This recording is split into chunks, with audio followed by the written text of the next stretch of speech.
Dang. This.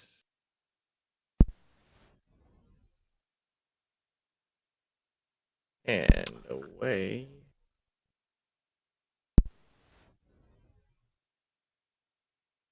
All right, my stream should be live.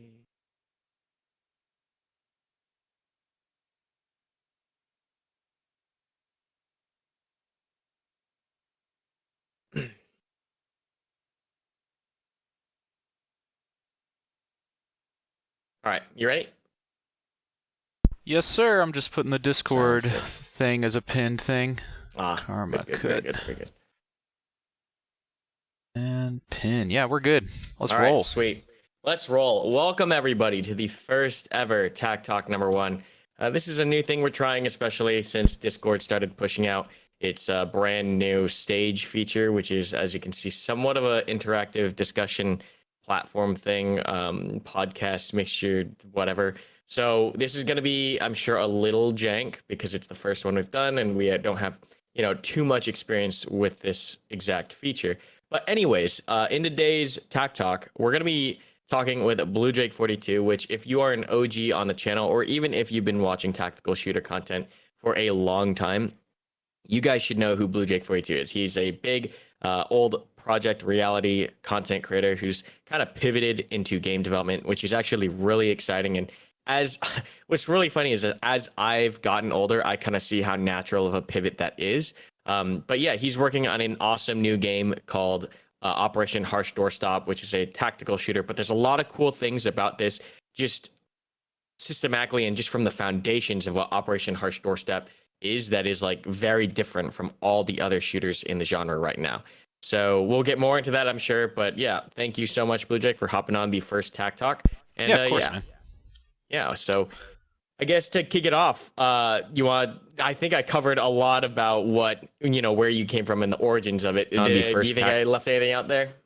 No. I mean, I think that makes sense. I mean, there's so many of us that have been around for so long, and the squad project reality community is pretty tight-knit, and it always has been. And it probably will stay that way for a while, as long as this continues to be a niche genre. But yeah, I mean, that's pretty much true. I think around, what was it, like 4 or 5 years ago, a lot of people thought that I just kind of stopped doing YouTube, which wasn't really the case. I kind of had this plan where, you can kind of see how the industry is slowly changing, and it's moving more towards communities and influencers, not even necessarily just influencers or streamers, but even community leaders and stuff like that, having a lot more value and having a lot more power in the industry than I think that ever before. It used to be thought that communities and server hosts and streamers were just kind of like a side thing, and the game developers in the game was the main thing. But as time has gone on, it's getting to the point where not only are the communities and the people who are playing the game becoming more and more important to that game success, but in a lot of the cases, we're doing a lot of game development anyways.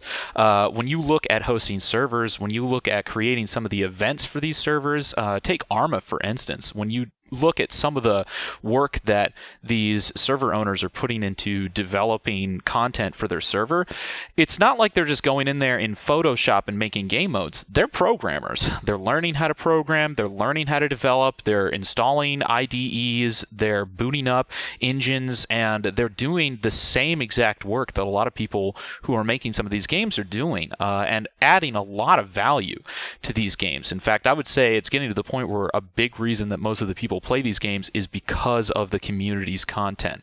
And I think that we kind of recognized this anomaly and asked ourselves the question, well, at what point does it get to the point where we're doing so much work that it's actually less work or the same amount of work to start working on a standalone game? Because we're sitting here building servers and building game modes and building mods and doing all of this stuff, and a lot of people would say, oh, but building a game is so much harder. And we got to this point where we're like, well, is it? Is it actually? Because I think what it is most definitely is there's like a huge shift in culture when we look back at 10 years ago compared to game communities now and just the player base.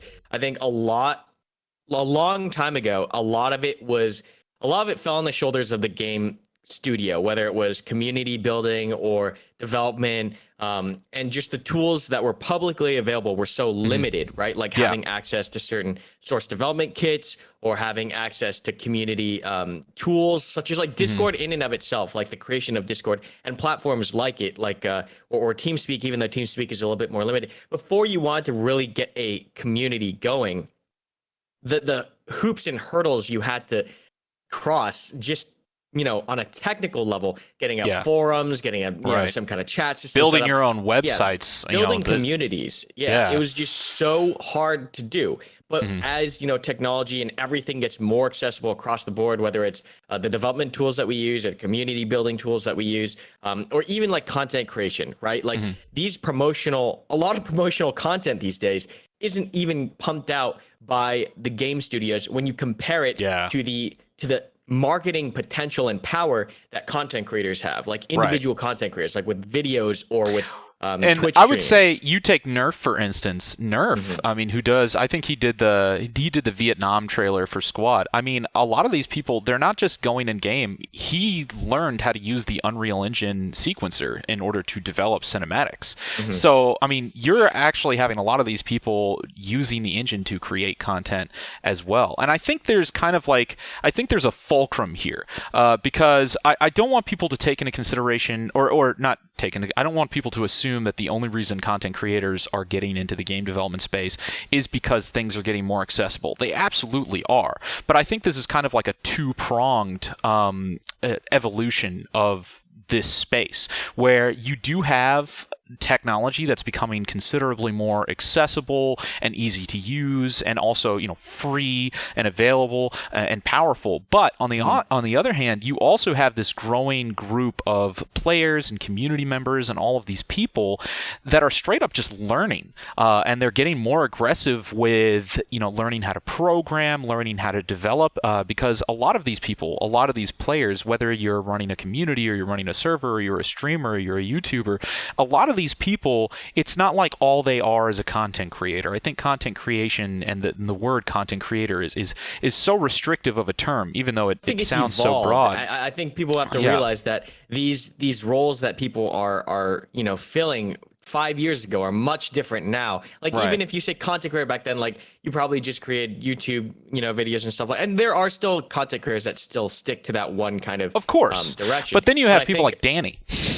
Like I don't know if you've seen the YouTube channel Danny, and he's got 2.28 million subscribers right now, and he is a YouTuber, but he's also a full-blown Unity programmer, and the vast majority of his content revolves around that, and he exploits the fact that he can make content that nobody else can make and bolster.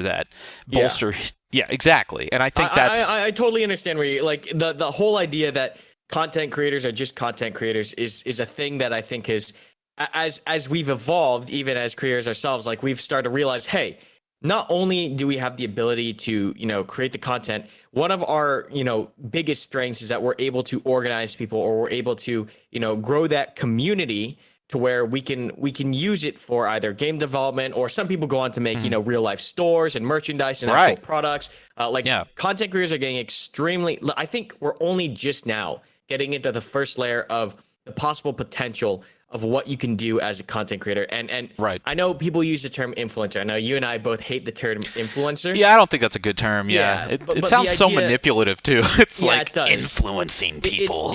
It's more the idea that we can bring people together and organize them to do something. And I think content creators are finally starting to figure out that something can be a lot of different things. It could be game development. It could be I would even so say much.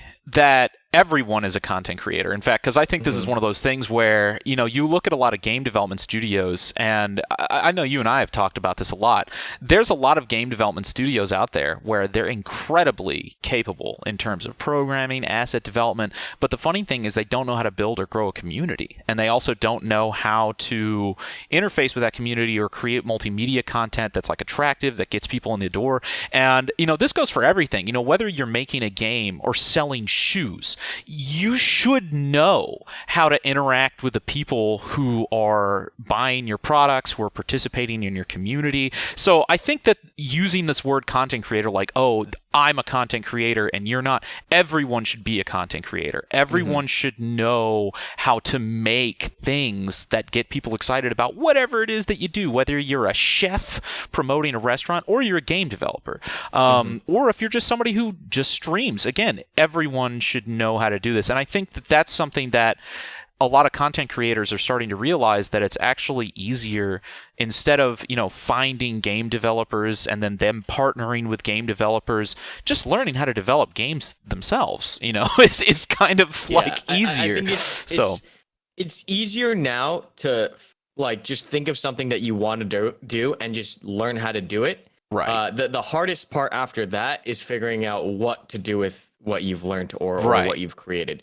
Yeah. Because everything's I've learned everything here on my own, whether it's video editing, the community building aspect of it, even the slight little bit of game dev I know, all of that has been self-taught. It's so easy these days to go out and find the resources yourself. The question is just how do you capitalize on the ability to do that, and where do you look to actually exploit the fact that you can learn whatever you want to learn these days. But I think to bring it back, because I know we've gotten kind of spun off on this tangent. Let's bring it back and let's focus on something that you've done recently. You're right, with this ability to actually teach yourself how to do stuff and organize people, and all that stuff we've been talking about. You've actually started your own game development studio, and you're actually in the process of creating Operation Harsh Doorstop. Yeah, I actually started this a long time ago. I would say that around 4 or 5 years ago is when I first started Drakeling Labs, or Blue Drake 42 Limited Company. Basically, I just wanted to create something that was an official LLC, so that way I could start not just doing the things that we were already doing better, but start taking advantage of opportunities that you can't take advantage of unless you actually have a proper studio. And at the time we were already creating modifications, we were already creating all of this intellectual property, and we already had revenue coming in. And obviously I wanted to make sure that a lot of the people that were working with me were compensated and were also getting money. So it kind of started that way, where it's just we should just make a company, we just need to make an LLC. So we made an LLC. We put people on payroll because, why not? We're already making mods, Project Reality servers, stuff like that. Those are bringing in donations. We've got people that are working part-time in order to keep those servers up. And if you've ever hosted a Project Reality server, that's a full-time job. It's crazy. Yeah. even because you've got things like Squad but Project Reality, man, it's so old. It's so old. Yeah, the tech is, but yeah, so we started that. We started building a couple of games that were standalone games that were really small, just to kind of explore the idea of okay, well, can we do this at all?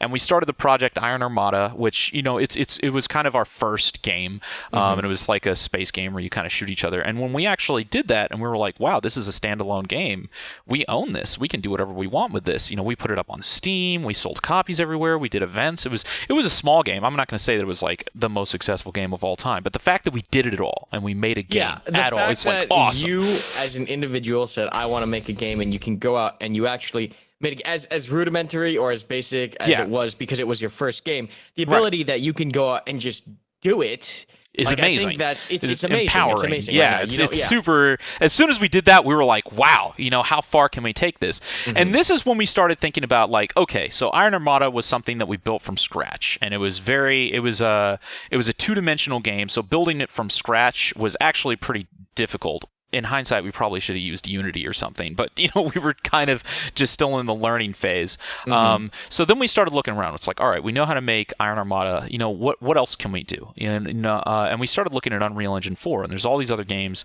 Hell Let Loose, Squad, Postscriptum, all made on Unreal Engine 4. And we started looking, how much effort is it going to be to make something in Unreal Engine 4? And as Unreal Engine 4 has continued to get more and more features, and there's more and more community around it, we started realizing, it's actually much more realistic that we can do this than we ever thought before. Right. This is not something that's unachievable at all, even for a small team like us. And one of the things that I wanted to do, and I want to get this kind of across from the get-go, one of the reasons that we wanted to start doing Operation Harsh Doorstop, or I want to say one of the reasons that we wanted to make it in the way that we're making it, because naturally, like I said, so the whole vision behind Operation Harsh Doorstop is it's supposed to be free, right? Like we want to come out. And that's something I do want to touch on as well, like just to back us up a little bit. Like what is the when people think about Operation Harsh Doorstop, most people think that, oh, it's just another tac shooter, but it's a free version of like existing tac shooters. The reason we wanted to make it free, and I think now that we've kind of discussed the backstory on everything, and people kind of have an idea of like where we came from and where the industry's headed as well. One of the reasons we wanted to make a free game or make Unreal Engine for free as well is because it is getting to this point where if it is actually the case where a community like ours, being really, really small, can make a game like this. And again, Operation Harsh Doorstop, it's still in the fledgling stages. Like we're now at a point where like it's a playable game. It's not the best game in the world. It doesn't have all the bells and whistles but it is a game. But even the fact that we were able to reach that at all, being who we are, is huge. And what this means is that we know for a fact that here in the future there's going to be more people that are going to want to do this. Well, that's also a thing, is just as time has increased, and you and I have talked about this before, is that the amount of people who are willing to learn increases as well as the accessibility rises. So there's just there's a lot of game developers out there, whether it's professional game developers or people who, work on their own. I mean, you and I both know people who literally have zero prior experience, professional prior experience, but know so much and are so talented because they've gone out and they've decided to learn these things on their own, whether they're in high school as a passion, a hobby, whatever. And they're able to actually perform extremely well without any actual professional experience, which is it's only going to get more saturated. It's only going to get more saturated. And this is a pro and con depending how you look at it, right? There's so many game devs, they're going to continue getting better, and it's up and there's going to be more of them. And it's up to everyone to find out what they can do that can demonstrate things that they can do uniquely. And it's go ahead. I think for us, that was something that we wanted to kind of embrace because right now you've got Insurgency Sandstorm, you've got Hell Let Loose, you've got Squad, Postscriptum, Beyond the Wire, Arma. You're going to have more. There's going to be the flooding of the market of titles is going to continue to accelerate. And this is something that we wanted to take into consideration. When we started this game, we obviously already have a business that doesn't require us to sell a $40 game. Like, we already stream, we already have a Patreon, we already have all of these other places that we make money. We don't really need to sell a game for $40 in order to make money. So one of the things that we wanted to do, especially since we have this history of hosting servers for Squad, hosting servers for Project Reality, we're already YouTubers, we're already streamers, we can already sustain ourselves even if we're not, selling a game.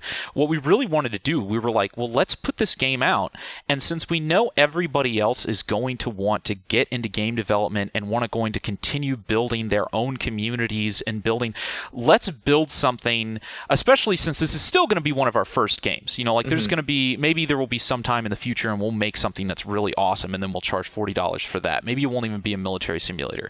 But we wanted to make this game where it's non-profit, basically. Right. So I think this comes from a unique perspective that you and I both come from, which is we get into a lot of things not because we think about the money aspect or this is how we get rich, but because you and I are both passionate about a lot of different things, whether it's you and your band or making videos and making content or making actual video games.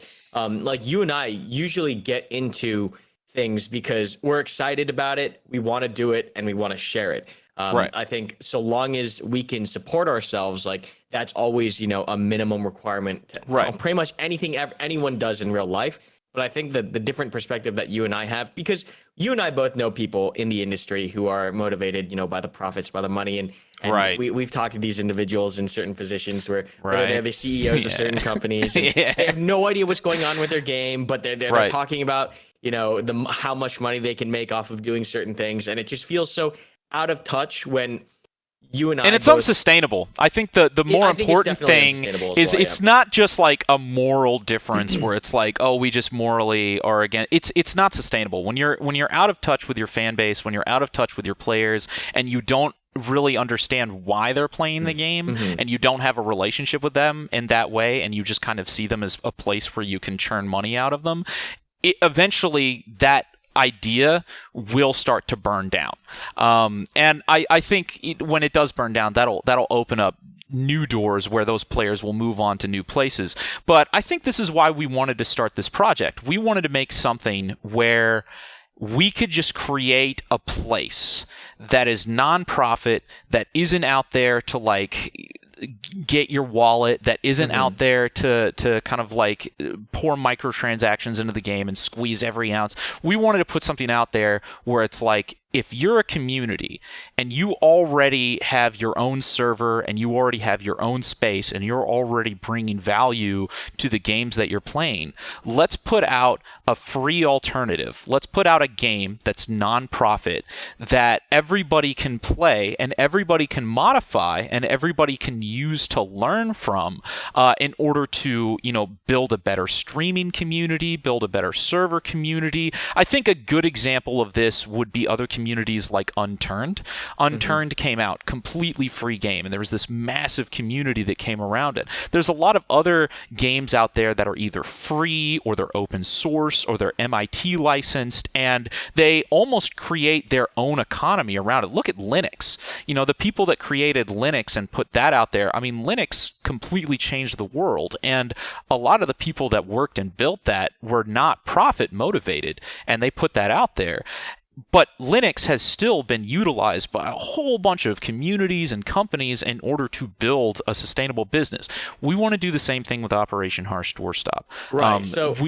The more and more, like, as everyone hears you talk about Operation Harsh Doorstop, I think people are starting to realize that they shouldn't just see this as another game, but almost as another platform, right? Right. Like, how should people, in your own words, how should people see Operation Harsh Doorstop? Like, what should they be thinking when they see it? The funny thing is now, and this is one of the things that makes it difficult to explain, is there is nothing that is doing this right now. So I can't say, oh, Operation Harsh Doorstop, it's just like X or it's just like Y, because what we're trying to do doesn't really exist yet. There's some things that are pretty similar. There's some things that are very, very similar, but are in a completely different genre. But I think something to take into consideration, look at Arma. Arma is a sandbox game. If you were to compare Arma to Squad, Squad is much more focused. It has a very specific type of gameplay, whereas Arma can be whatever you want it to be. And Arma is on its own standalone engine. So it's not on Unreal Engine 4, it's not on Unity, but it's this sandbox experience where you can do whatever. And you can see the communities that have come out of Arma. You look at roleplay servers, you look at DayZ, you look at, all of the things that have come. I don't know of a single person that plays Arma the way it was intended. Do you? I can't think of a single person that I know. I think the thing is that there's no actual defined way of how to play Arma. And that's like true. One of the biggest things is like you can play it however you want to play it. You can play it however you want to play it. And when you look at Unreal Engine 4, Unreal Engine 4 is already as powerful as games like Arma. It has all of this functionality. You look at the Unreal Engine community and the kinds of stuff that they're creating every single day. There's so much content. There is so much. There's so much of everything that the community has built for UE4, but there's no single place for you to go like Arma, where you can just play a free Unreal Engine 4 game and take advantage of all of the stuff that the Unreal Engine 4 community has created. So, for instance, take Squad. Do you remember the first mod for Squad that added in aircraft? That added in, the helicopter mod? The helicopters? Yeah. So he got those helicopters from marketplaces. So, like CG Trader, stuff like that, Right. or a whole bunch of other places that there's a whole bunch of modifications for Squad where people have used either assets that were released for free for Unreal Engine 4 or for all of this stuff, and you've got these people that are creating these mods for Squad that are like really, really awesome and taking all of this content and building upon Squad in order to create these completely new experiences. But the problem is that if you were to create a modification for Squad and then say, hey, come check out my modification that I spent all this time working on, you still have to convince people.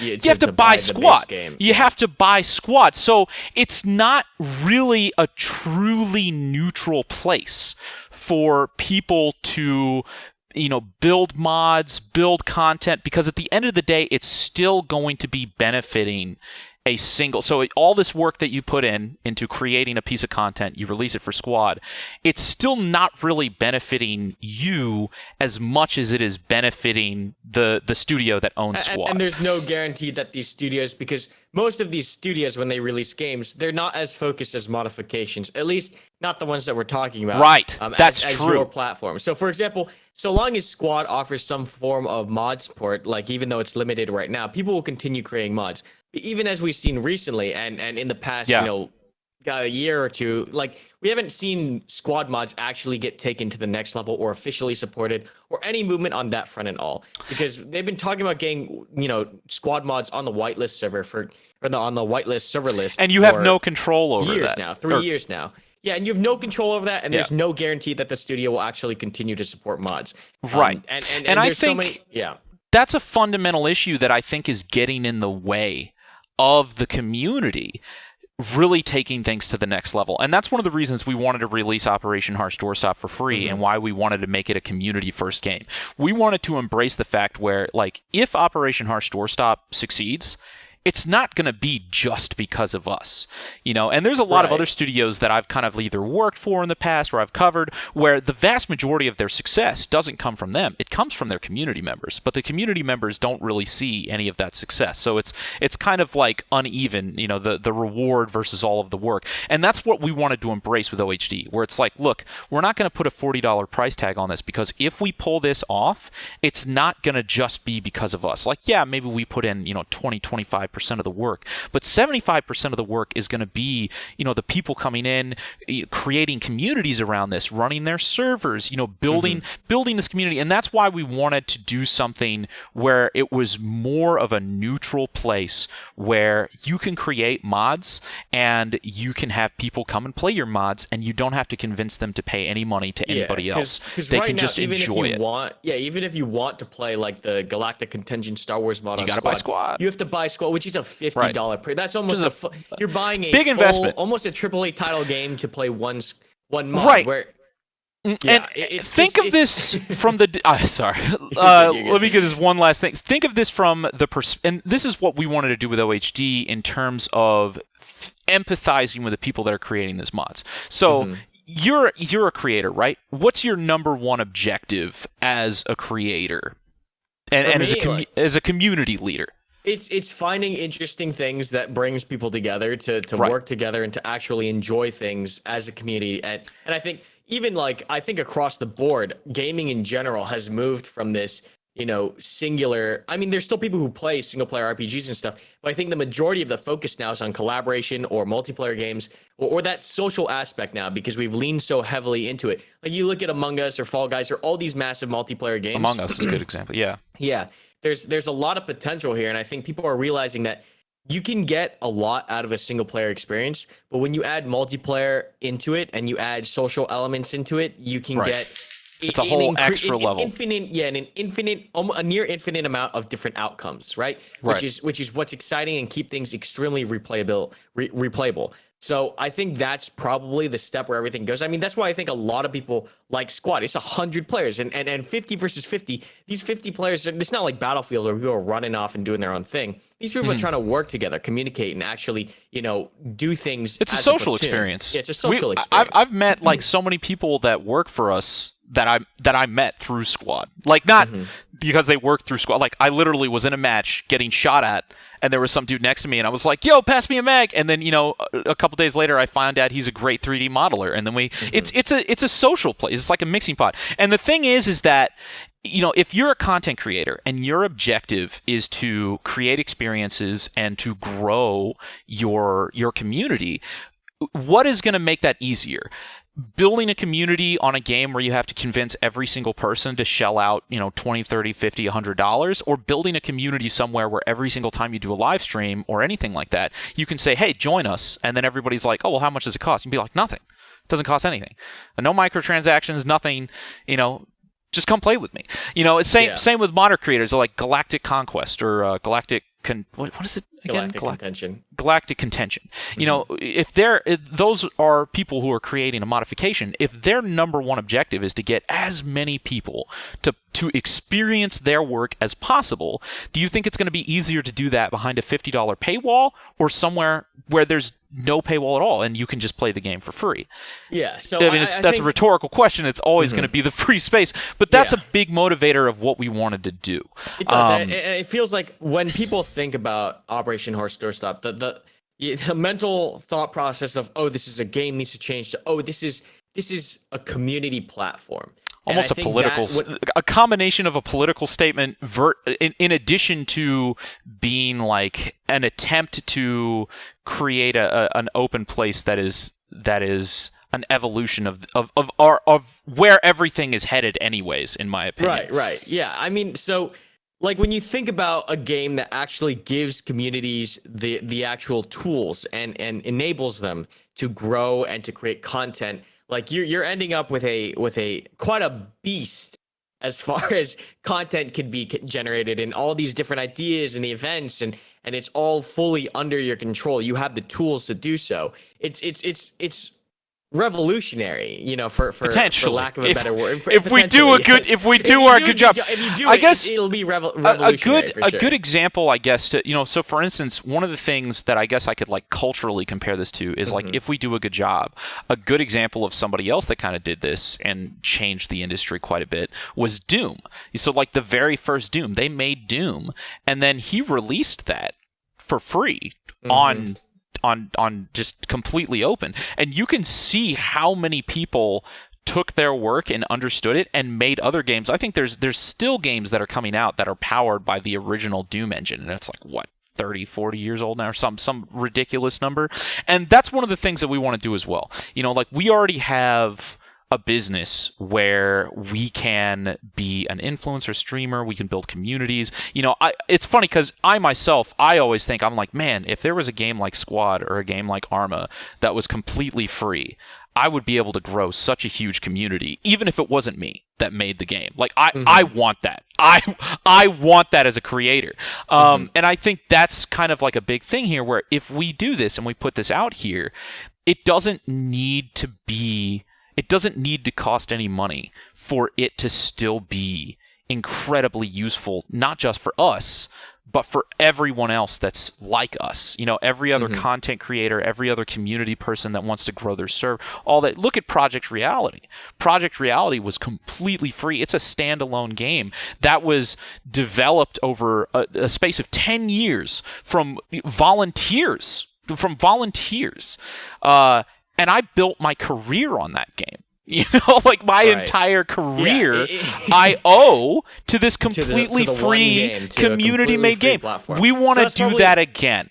That's probably another influence that you have that I might not necessarily have the experience with, just because I grew up in a later generation of not having that platform, that free platform. So I think it's really interesting to listen to how your background and just in gaming alone has influenced this path that you've gone down to. And I think it's pretty inspiring just looking at what you've done with just the sheer willpower to do something, right? And this idea of creating this platform, if you can succeed, I think is going to benefit not only content creators, like you've said, but communities any gaming community. Like any gaming community is going to be able to make their home there. And even people who don't have gaming communities yet, if you want to create one, it's going to be a platform where you could possibly create something unique, a unique experience, a unique environment, and grow your own community there. So we'll see what happens for sure, but I think definitely at the higher level, like looking at your goal and intent behind the project, I think that is what people should be focusing on and why it's so different.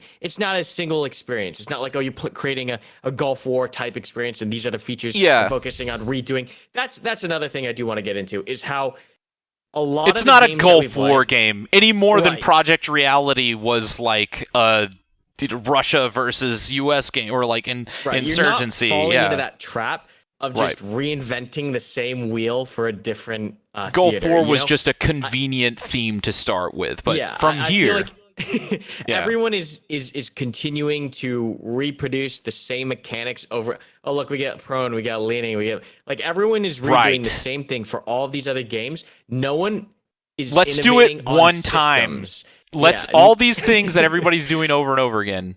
Just do it once. Do it once and focus on other things, because I think that's something that I think a lot. I mean, you can look at all the Call of Duties, right? They just reskin it. And sometimes, sometimes some features change. And Warzone was one of the bigger changes, just having that battle royale different experience. But for a lot of the shooters that come out, like we've kind of hit the cap on what is actually fun or possible as far as movement and weapon controls, right? Yeah. It's not like anyone's innovating. We know what makes a good game at this point. Right. So I think it's important that, studios or game developers continue to focus on, well, what makes their product unique? And you can't just say, it's a different theater, because I think not people just get that. burnt out on that, right? I think there's a couple of other things to take into consideration. And there's another thing. It's funny you bring up the Project Reality background. I don't think about that enough. It is interesting how I kind of like grew up in this era of when Project Reality was the only game of its type. You only had Project Reality and Arma. There was really nothing else that did what those two things did. There was no Squad, there was no Postscriptum, there was no Hellos, there was nothing. It was just Project Reality. And it was so interesting to be in a place like Project Reality where it's made by people who just have no interest of any financial return. And yet I build my entire career on that. I almost feel kind of like indebted, where it's like I want to give something back. That's something is that it's a mutually beneficial arrangement there, right? Because like just like with me and Squad, right? So I create content and I am able to create a living off of doing this, but I'm also able to help the developers or whatever game I cover, because it pumps players into that community. It grows that community. Like when you grow a community, and this goes back to our original point, when you grow a community on a game, you're not just growing your own community, you're growing the base game's community, period. And people get sucked into other stuff, and it just introduces more people to more things. There's one more thing as well that I think a lot of people don't take into consideration. I think this is really crucial as well. In fact, I would say that this is also, I would say the two biggest influences are these two things. It's obviously like our background in a game development space that, it's completely nonprofit and volunteer driven. We definitely want to do that again. That's where our roots are. We want to make that happen. But in addition to that, and this is almost more important, I think this is something that we need to like kind of remind the world of. And not enough people, talk about this. I still remember when we were developing Wake Island, because we're also planning on doing Wake Island for OHD, and we're going to release that for free, because why not? And I remember people saying like, hey, you can't do that. Electronic Arts owns Wake Island. And which is the craziest thing to say, because no, they don't. Like nobody owns Wake Island. And I think we've entered this weird world. I never thought you would see this happen, but we've entered this weird world where people think that there are studios that own history. And I'm not just talking about like Wake Island. I'm talking about like Thompson machine guns, or like the M1 Bradley or the M16. I think another thing to take into consideration is if you were to look at something like Halo or Star Trek or any of these like unique intellectual properties that somebody actually created, versus looking at things like Call of Duty World War II and stuff like that. All of that intellectual property is based off of history. So not only is it entirely okay for us to create a game that, has realistic combat and has all of the same assets as, I don't know, Squad, Hell Let Loose, it is also entirely legal for us to do so. No one owns that content. Nobody owns, and I think a lot of people have this weird idea. Take Squad, for instance. It has to do a lot with the fact that just humans' brains in general Like if you are the first one to do, like it's a Yeah. human thing. It's a human thing. If you do, because this transcends game development, right? If you come up with somewhat of an idea, whether it's original or not, and you popularize it, you're going to be attached to that idea, even if it's based off of something that actually happened that's separate from your own idea, right? Just the fact that you were able to popularize it first doesn't mean you own it. Technically doesn't mean you own it. But I think in people's brains, they start to They still make that association for some reason. I think that's not a good association to make. Like one of the things that you can see this a lot in is like someone will come up with an idea, but it's like a really, really small idea. It doesn't really. Or they won't come up with an idea at all. They'll just steal somebody else's idea. No. But I'm going back to like the first guy that does it, and it doesn't kick off. But then someone who can popularize it will come around, take that idea, make it popular, and now that idea becomes his. The question there is like, does I think there's a certain amount of respect or a certain amount of understanding that person popularized the idea, but I think there's a difference between recognizing someone that popularized an idea versus recognizing the person who made that idea original, or maybe the idea was just out there, or maybe and I think thing was just you out look there at on something its own like before. Project Reality. Project Reality was where Advanced and Secure. In fact, I think even Project Reality took inspiration for Advanced and Secure. But I still remember there was a bunch of people that were like, "You can't do Advanced and Secure. That's Squad's mechanic," and we were like, "No, it's not. It's not at all. Squad didn't even invent that mechanic. That was taken. Even the Insurgency, even the Insurgency game mode is directly from Project Reality." And Project Reality was non-profit.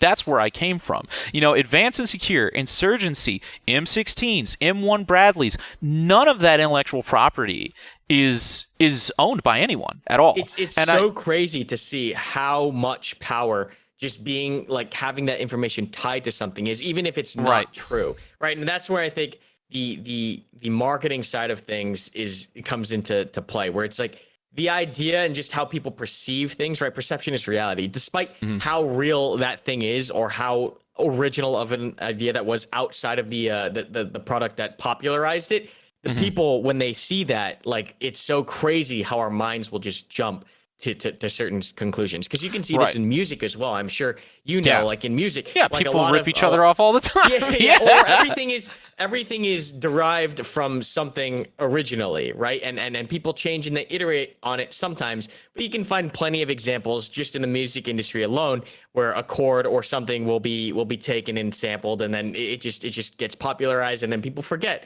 about the origins of where something came from, and that can really start to, I think, fuck with people. Exactly. So it's definitely an interesting. That's probably a topic for another time. So to bring us back towards OHD, right? To get back on track, OHD, we've seen a lot of news recently come out about what you guys are doing and working on, and I think that's great that we can see very active progress on where your game is going. And I think definitely right now the time frame that you're working with and the stage of development that you're in, things are going to be cranking out really fast here. Like I know I've seen a lot of stuff from different theaters alone, like Vietnam, World War II, and that I think that really it did like two kind of things. It shattered people's idea of what your game was, because a lot of people, like I said before, thought this was going to be like a Gulf War game.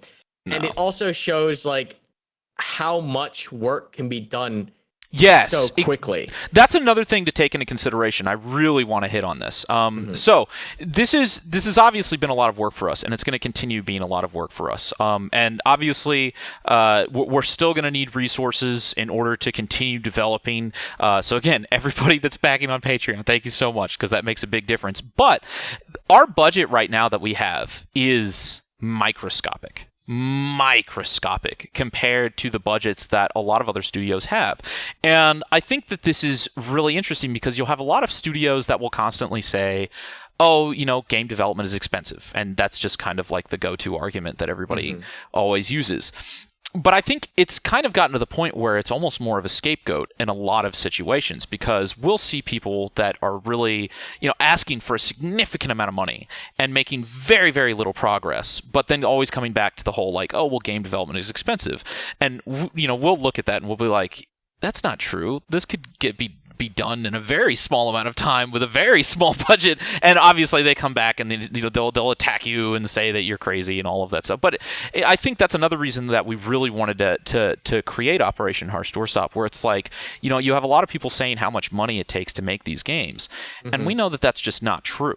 We know that we can do this for less, significantly a smaller amount, and especially since we are the kind of community where, at least from our point of view, we don't care how long it takes. We don't care, the amount of money that it takes. It doesn't matter. We'll pay for it. We just want to have a game. I think in the same way that again, if somebody comes to you, Karma, and they're like, hey, our game is going to cost $1 million to $10 million or whatever, but you just really want to play that game. You don't care how much money, whatever, just give me the game. And I think that's what we kind of wanted to have happen, because we'd be in these studios and we'd be like, hey, could you guys do this or that? And they'd be like, oh no, that's not possible. Or, oh no, we don't have the money for that. And we'd be like, but you do.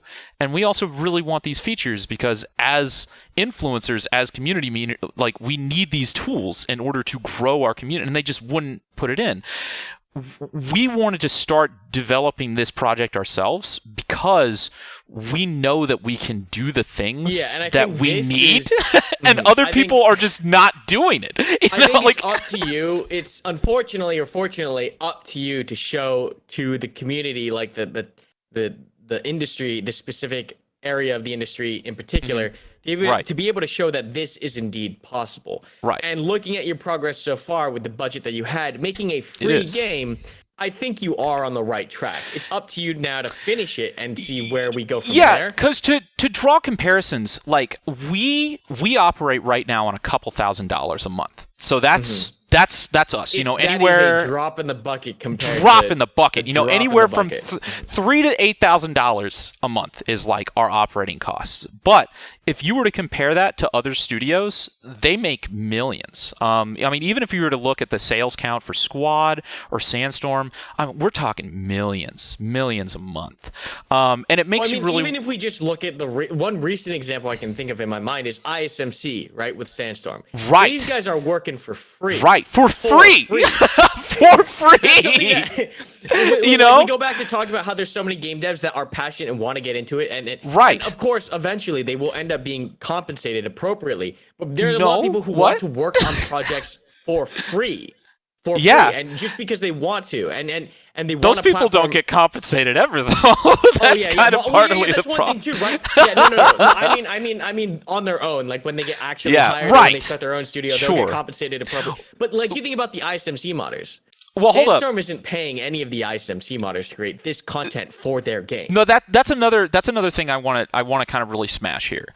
And I think that a lot of the business, the industry, a lot of these practices are getting to the point where they're becoming somewhat predatory, because that's the idea, right? It's like, oh, you become a good modder, and if you do enough work for free and you show yourself off, you're gonna get some big job somewhere.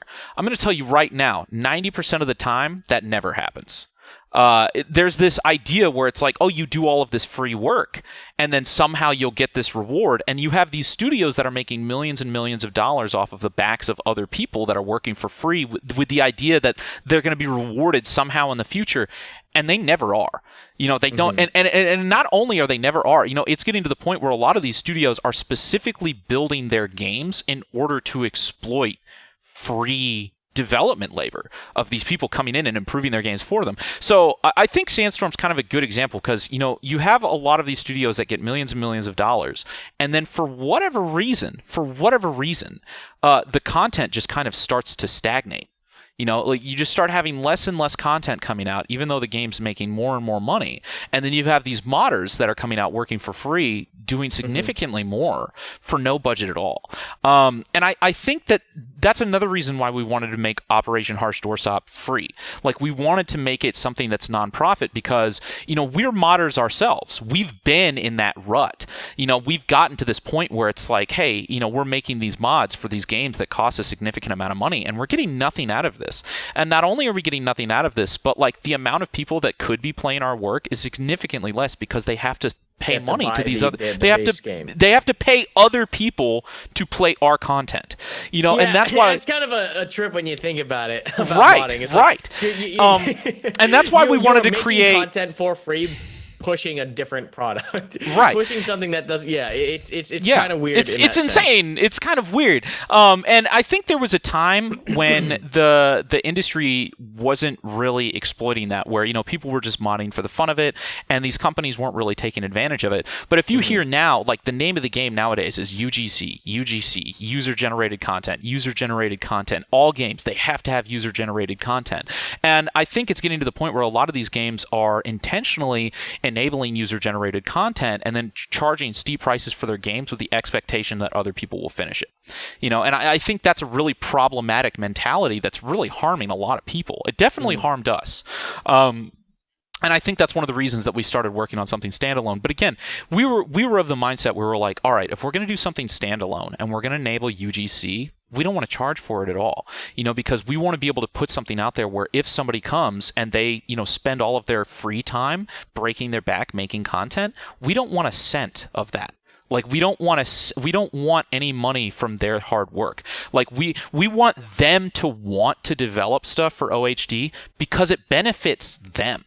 We want that, and again, like there's a lot of people on the Steam Workshop where they'll upload content and they'll put their donation link, or they'll build their own Patreon, or they'll do stuff like that. We envision that for Operation Harsh Doorstop. Like you put out this game and you've got all these people making content for it. They're going to have their own revenue streams. They're going to have their own donators. They're going to have their own, YouTube channels. They're going to be making their own money, and OHD is just going to be a tool for that. And you look at games like Squad and Arma. Squad and Arma are kind of already like that, where people are just kind of using Squad in order to build their own brand, in order to build their own presence and stuff like that. And they're also, it's a mutually beneficial relationship because they're driving so much traffic to Squad, and Squad is getting so much sales because of their work. But we feel that the balance of power has kind of shifted. There was a time back in the day where the development team was doing, and this is not specific about Squad, this is a lot of games. There was times back in the day where the developers of games were doing a significant amount of work, and then the community was kind of doing a little bit on the side, but it's almost kind of shifted where the community is doing a lot of, if not the vast majority of the work, and the development teams are doing less and less. It's all because everything is more accessible, right? It used to be that the game devs or the game studios would have all the tools and all the power and all the ability to make their videos, to make their games, to make their communities, et cetera, et cetera, et cetera. But the player base in and of itself now is realizing that they actually have almost as much power as the game studios. If not more. If not more, to create content and to grow communities. Because oh God, it's actually insane how easy it is these days to get to the point where you can grow something, at least and it's only going to get easier. So I think it's definitely interesting times ahead for what we're talking about here, and definitely for OHG. I think the timing couldn't be more perfect. I think it's worked out. It really has. Things have all come together. So and if you want, it's definitely interesting. We can talk about, because now I feel like I've given a really good backstory of like, this is who we are, this is why we're doing what we're doing, and this is what we want to do. And then if you want to hear about it, I want to talk about like where we're going with everything and like what the next stages tell us, are. Like what the next stage is. Because people are still trying to kind of consume and understand what is going on right now. Right. They're trying to unpack what's happening with this game particularly, because it's not just a game. What do you see is the vision or future past this stage? Got it. So right now, again, it's been a grind, and it's probably gonna continue to be a grind with the budgets that we have. Because we'll have people come on board and they'll do incredible work, but they can only do so much, work before they have to accept a higher paying job somewhere. Like we're very indie. We're like we're the indiest of indie, so we only have so much of a budget. And then hopefully as our Patreon grows and stuff like that, we can do more and more and more. But right now, it's really focused on getting the biggest bang for our buck. Like we want to get the biggest, most difficult features out of the way before we move on to the more fun stuff that's not going to take as much work. So the objective was phase 1 of this entire project was just for us to get the game to a place where we could show this was possible. Because when we started this whole project, there was a lot of people saying, oh, this is impossible. You'll never be able to have, a massively multiplayer, like large scale match with people shooting at each other. No way. 4-kilometer map's not going to happen. So phase 1 was, let's get a 4K map. Let's get at least 64 up to 100. And right now we can do 80. If you got a beefy system, you can do 100, but we usually do 64 for the playtest. So we've got 4-kilometer maps, 64 players minimum, up to 80, 100 if you got player matches, and all of the basic stuff that you'd expect from any Battlefield squad style game. So that's phase 1. And we've completed that. So we're there. We're done. We've got a game. Yeah, I think that's like something that everyone has to realize is like, it's every not step of the way, every foot forward, you are proving people wrong. And I think that's it's actually insane because there's so many people out there that even I saw in my comments when I uploaded the OSU. Like there's so many people who doubt you, I had people threatening to kill my family straight up. I'm serious. I did. It was insane. It's so fucked up. But the whole fact that you're able to continue going here, I think when all is said and done, if you succeed or not, you should be recognized for your effort to try this, because this is an ambitious, this isn't something that it is ambitious. That you just Sometimes do in I a week and it costs no I money look at and it how takes up far no we've time. gotten, and I'm like, damn, I wasn't You're even sure. Now we're here. dedicating years of your life for this. Yeah.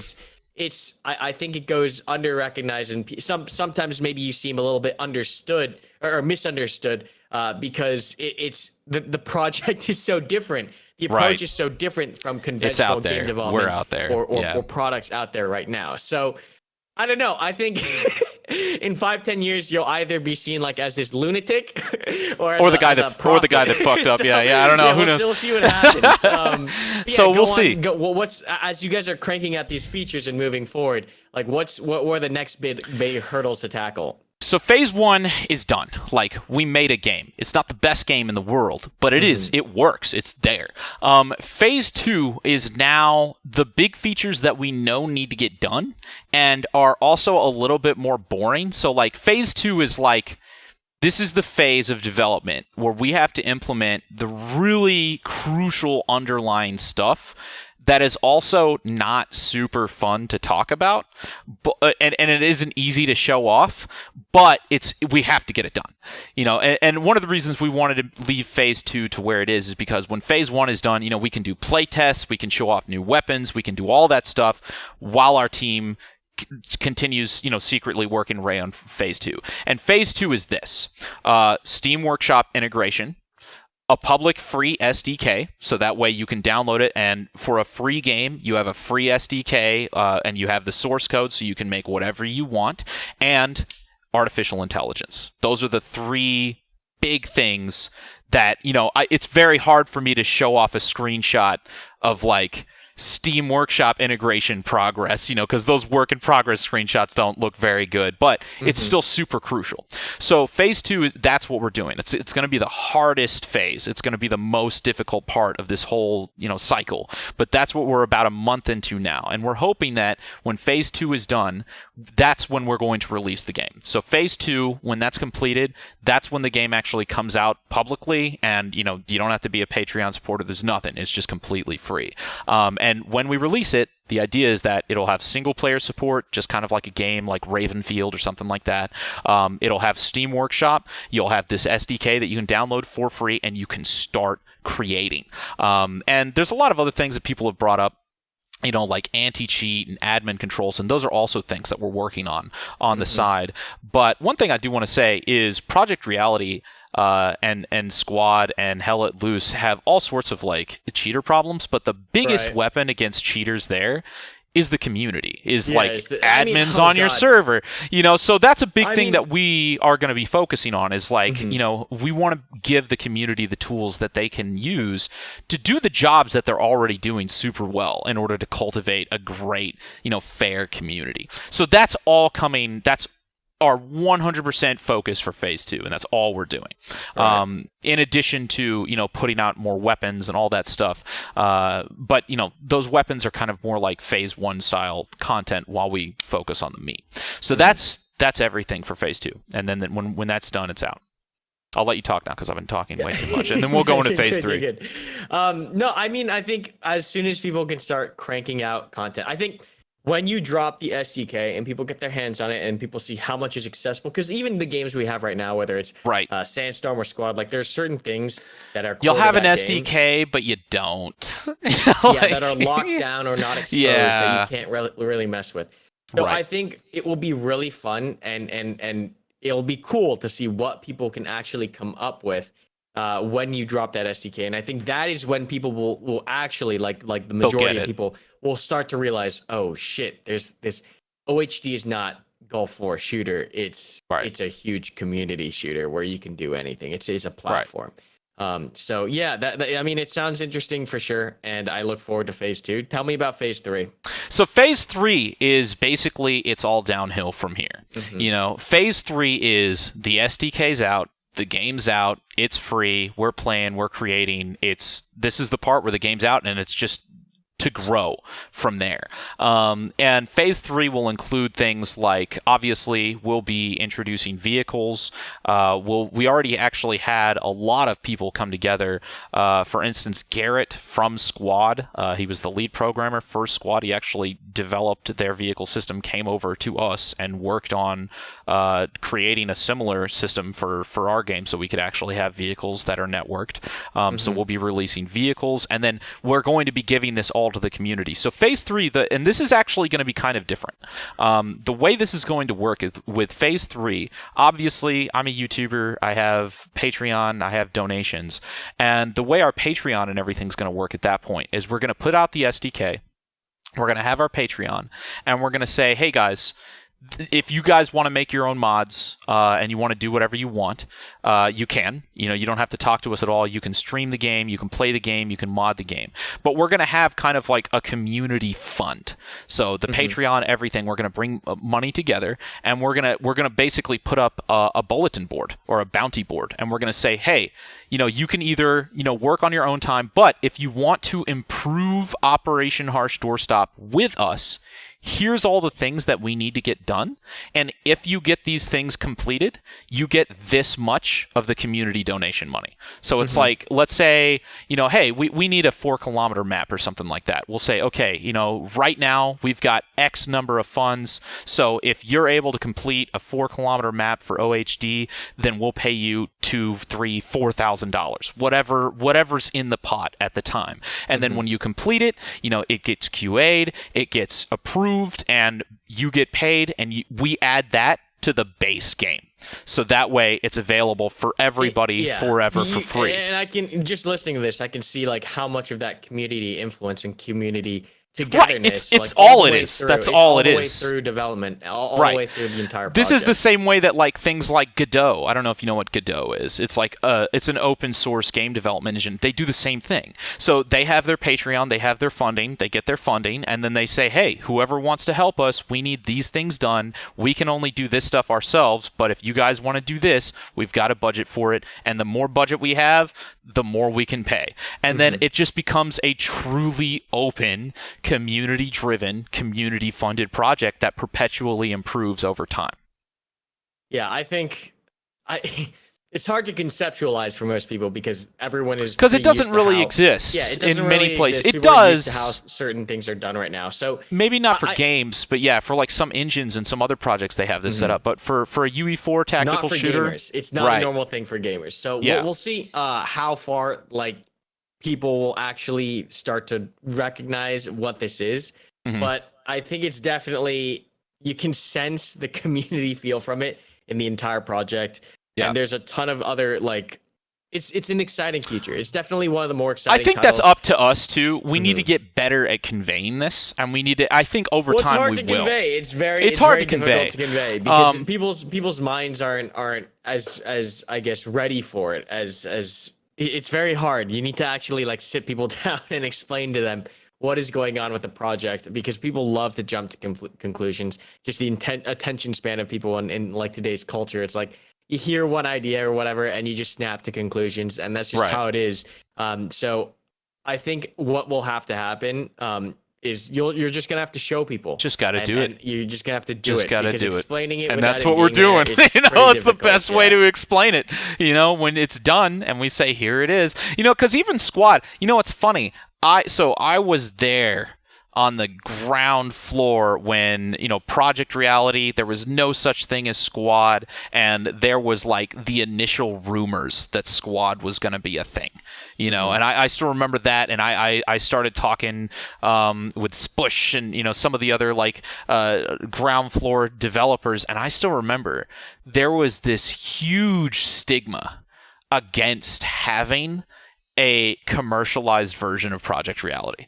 I still remember that. I still remember the idea of making Project Reality and selling it for money was so foreign to people. It was so weird.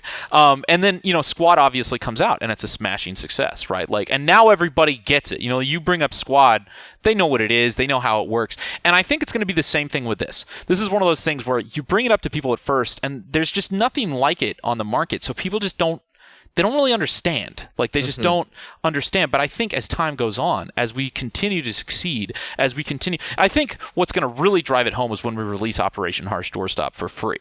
Because a lot of people are like, oh, it's a free game, but it's not out yet. And we're like, yeah, it's not out yet.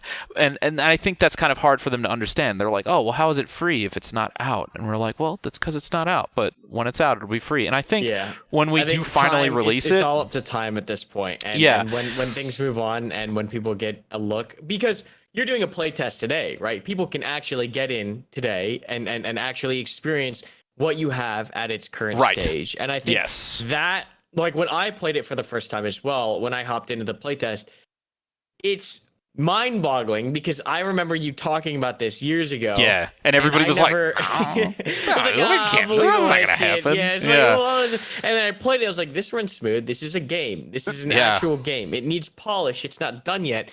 But it's happening. From literally zero to this is impressive. And hopefully, I can only hope that the project continues to improve and reaches completion and that it, takes off. I think the cool thing, though, is that no matter what happens, we've already kind of reached this level where we've definitely proven something. We've definitely shown, we've reached. Yeah, it's this is real. Yeah. This concept is real. And hopefully our objective is we want to continue, but this is why I expect this to start happening for other communities as well, because I've been seeing there's communities that are doing a similar thing for Grand Theft Auto 5, because there's this huge community like 5M. And if you actually look at 5M, they operate very similar to us, and their Patreon right now, what are they up to? 5M Patreon, Citizen FX Collective. So they are currently raking in, oh my God, they have 11,000 patrons. So they're probably bringing in anywhere from 30,000 to $30,000 to $70,000 a month, and that's just a mod. Yeah, they have the money. There are 3 stages of this right now, right? Before it was all the game devs. Then people started trying to work their communities into the actual official games, right? With 5M or modders and so on. Right. And I think we're on the cusp of that next stage of where the communities just say, hey, we're gonna just do our own thing.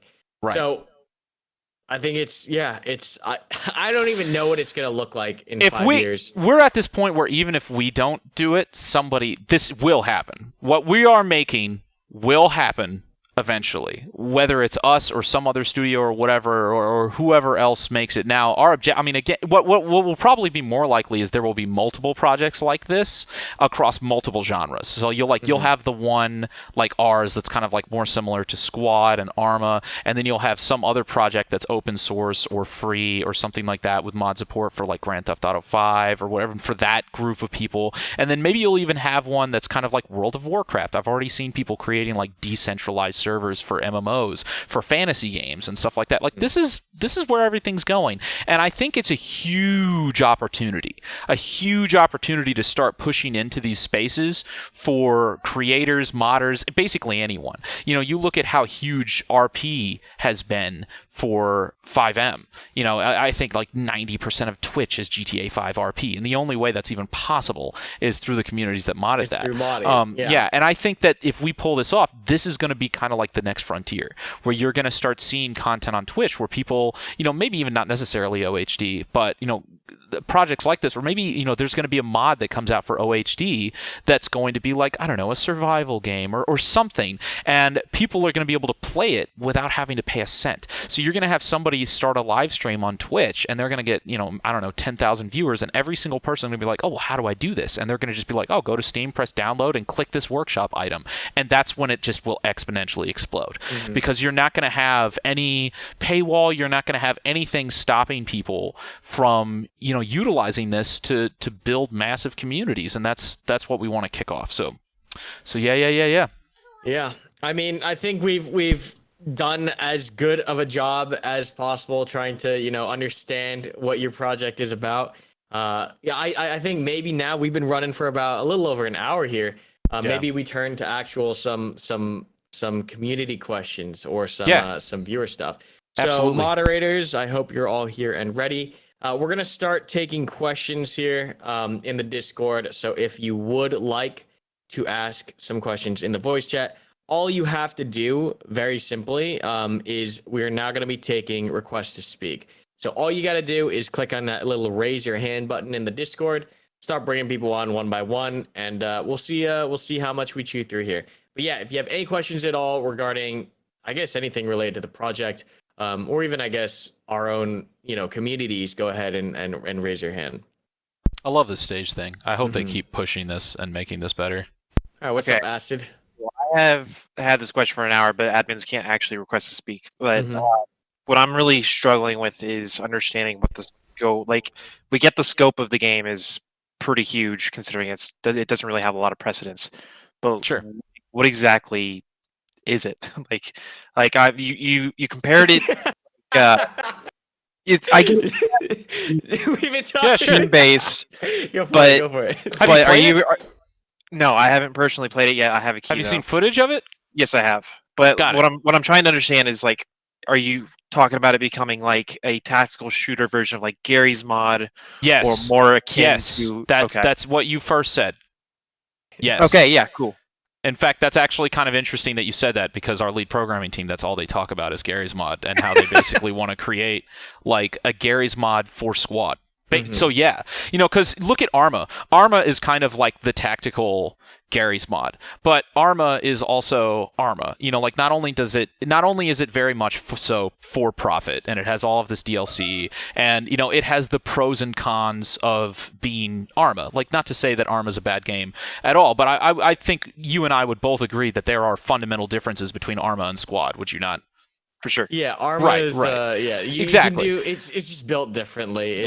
And Arma is a sandbox. Squad is not. Squad is not a sandbox. Our objective is to build basically a version of Squad that functions as a sandbox, and then release it completely for free so people can use it as a sandbox completely for free to do whatever they want. Now, whether it's somebody like Karmakut and he just wants to have very specific types of squad-centric gameplay, you can do that. But if you wanted to do something else, like for instance make like an Escape from Tarkov style game and then have that be your community, or if you want to have something else, or maybe even completely different theaters of war, like World War II, futuristic, what a Star Wars servers, or maybe even have some kind of like persistent battlefield that like never ends, where it's like, the equivalent of AAS, but it just never stops, or like PlanetSide style gameplay or something like that. You can do whatever you want. So Gary's mod Squad, yeah, take that for free, put it out, and then obviously, I think a good way to say why I want to do this, especially why I want to do it for free, is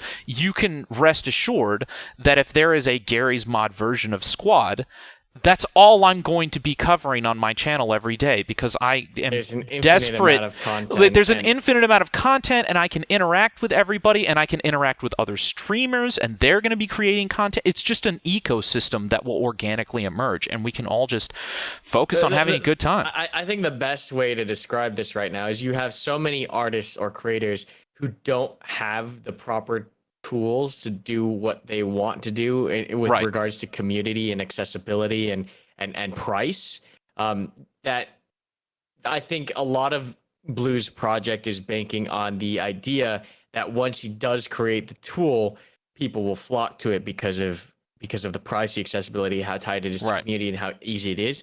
Because I think there do exist certain tools out there that cover different aspects of it, but whether it's Arma and you have to buy the whole game of Arma, or you have to even work with Arma, or if it's some game engine alone like UE4, then you have to get people to download your game, and it's just a whole thing. I think he's trying to create the all-in-one experience for content generation that's community focused, that is affordable, aka free, right? Right. So that's, I think, the most concise way to describe what he's Gary's doing. Gary's Mod Squad. Gary's Mod Squad for free. Yeah. I mean, because look at, Team Fortress is free as well. I don't know. I feel like Gary's Mod should be free.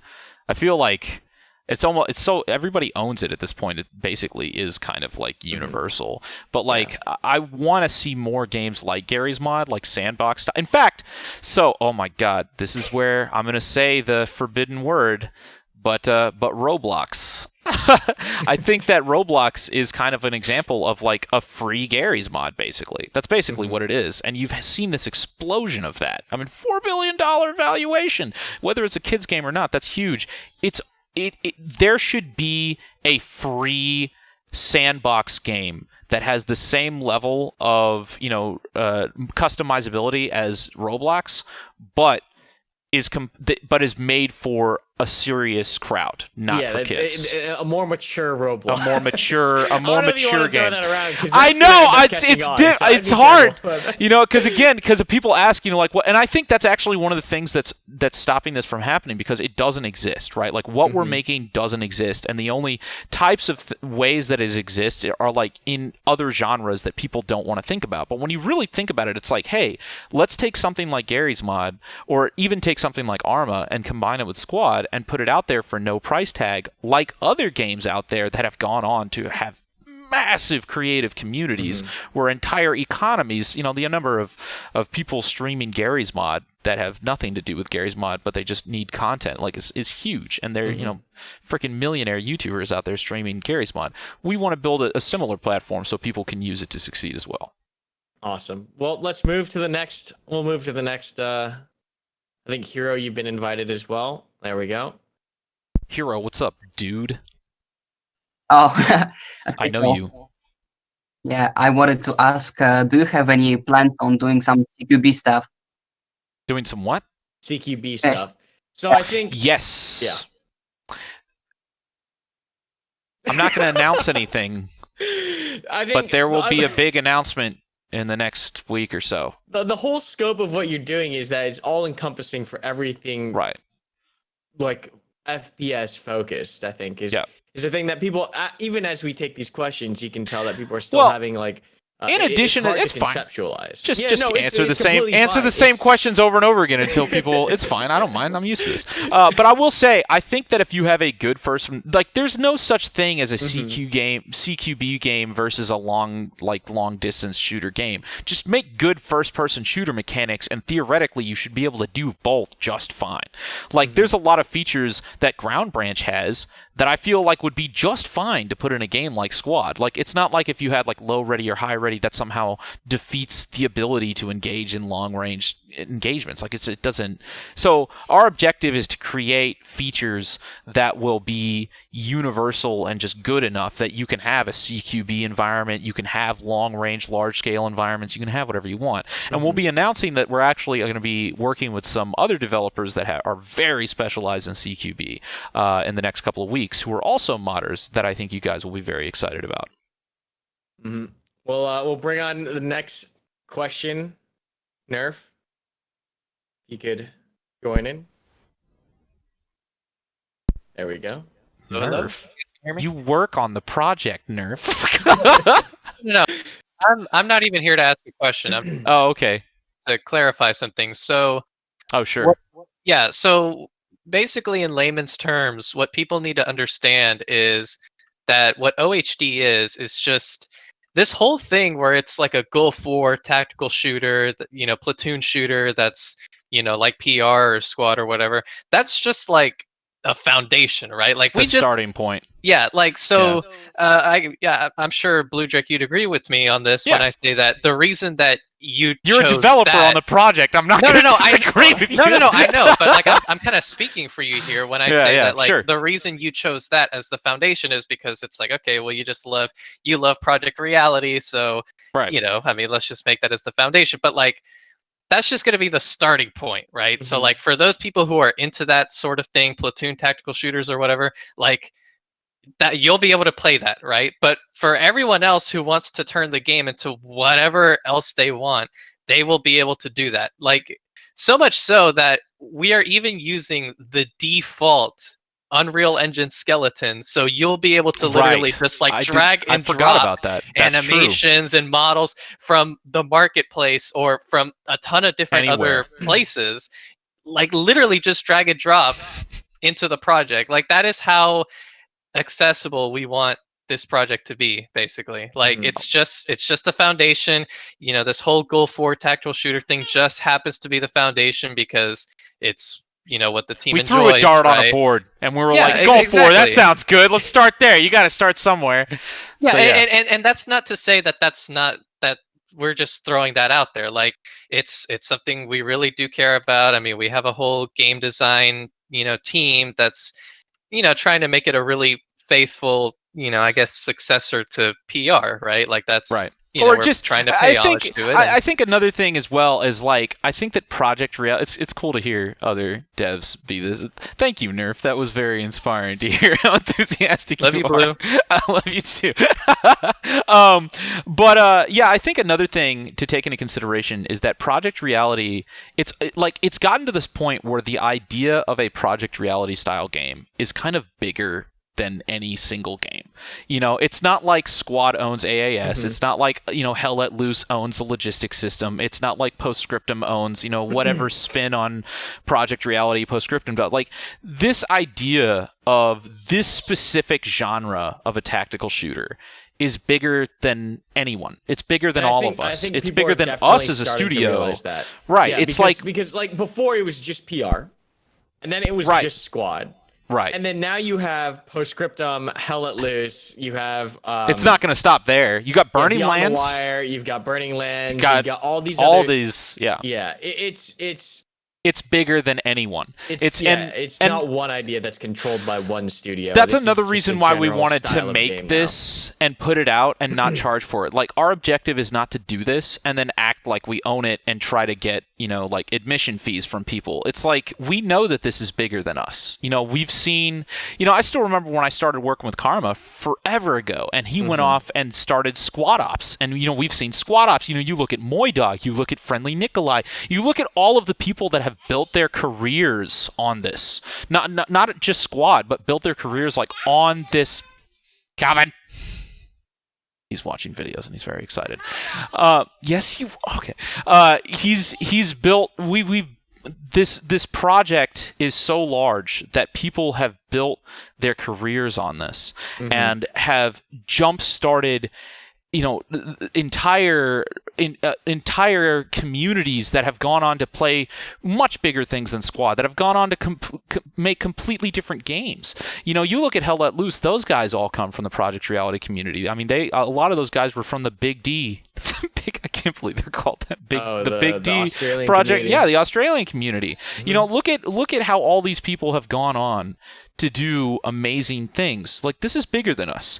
And this is why I think so many people have come together to work on Operation Harsh Doorstop. It's like, let's make this one time. Let's make this game. Let's make this thing just let everyone work on one project. Let this thing that's bigger than all of us and give it away and put it out there, and say, look, this is something we have all of us have contributed. Go ahead. It's a group thing, guys. It's a group thing. We'll move on to the next question here because I know we're starting to pile up. So, Mr. Obams, what's up? But yeah, it's. I think everyone at the end of the day, walking away from this conversation, should understand that this is in fact a community collaboration. Hey, can you guys hear me okay?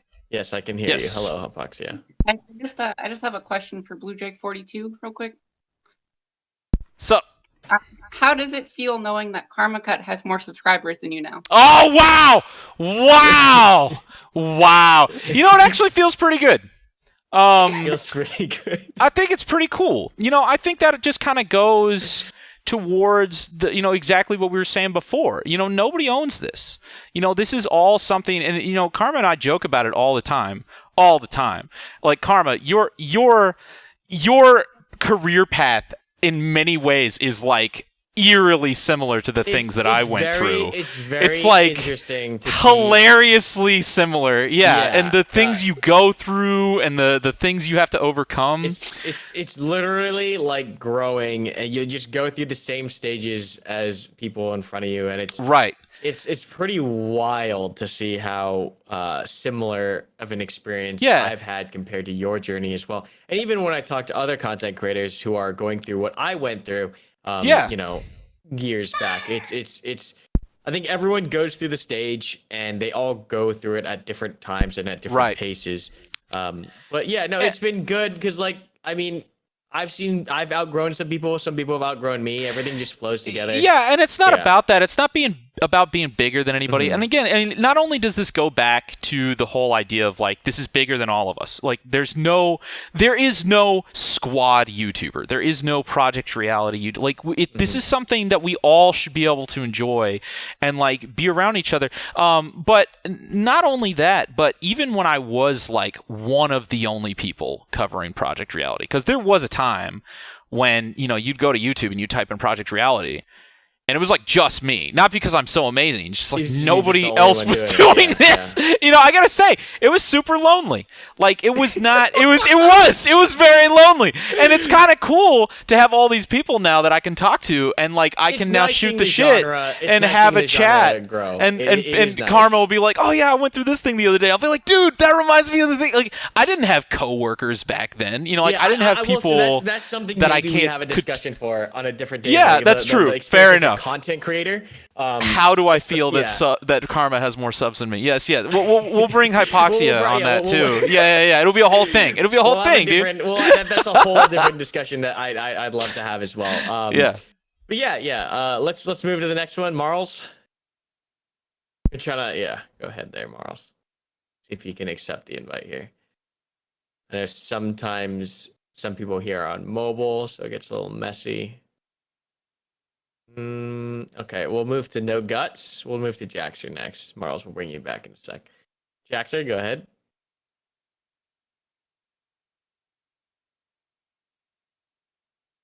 Hello. Blue, can you hear me? Did my mic cut out? No, I don't hear him. There we go. Hello? I'm sorry. There you go. My bad. It's all good. We don't forgive you. Yeah, anyway, this is the first I'm hearing of your stuff, by the way, and it sounds just amazing. This whole model you built of all this stuff. What I want to ask is, do you see this model of development becoming mainstream? Should this be a success? Do you see it's funny. This is something that could benefit other studios that are maybe flagging with development now? What comes to mind is something like Star System, which maybe isn't lacking in development, but who knows anymore. No, dude, get this. Okay, should they see that your project works, that your method of it'll change everything. Fuck it. We're struggling with this. Can you guys exactly. No, because that's what people say every time there's like a new Battlefield game that comes out. You know, you'll see on Reddit, everybody will be like, "Dude, how much money would it cost to just hire these guys to make it for the community?" Right. We have that answer. Like, we've figured it out. And not only that, but if you were to look at Unreal Engine 4, I just did a video on this the other day. But if you were to look at Unreal Engine 4, we've built this game to take advantage of Unreal Engine 4, because let's be honest, we did not make Unreal Engine 4. When you compare the amount of money that we've put into developing Operation Harsh Doorstop compared to the amount of money that was put into developing Unreal Engine 4, it's like nothing. I mean, you were to take Squad, Insurgency Sandstorm, the amount of money. I still remember when Squad first came out and everybody was like, "Oh, how did they develop all of like the 3D technology and the lighting?" And it's like, you have to keep in mind, they didn't do any of that stuff, you know? Like, there was already a company here building this stuff for us that never used to exist before, that all of these studios can now use. And I think a lot of people are taking that for granted, or they just kind of assume that these studios are doing a lot more work than they actually are. And even Star Citizen, even though they've done a significant amount of work, that's already being built on an engine. All of this stuff is made on the shoulders of giants, the shoulders of absolute giants. And I think a big thing that our project is doing is we're just acknowledging that. It's like, look, we're a small studio, and we all want to play a tactical game that's free and enjoy it with the rest of the community, and we can do it for a very small budget because of all of this amazing work that Epic Games has done. So not only that, but let's talk about the future, because we have not just built our game to be on Unreal Engine 4, but we have built it in a way. He can stay here, by the way. If he, I'm not done with Jaxer. Bring him back. That was fun. Keep going. But we have built this in a way where not only can we take advantage of the existing Unreal Engine 4 engine, but we can take advantage of all future versions of Unreal Engine 4 as well.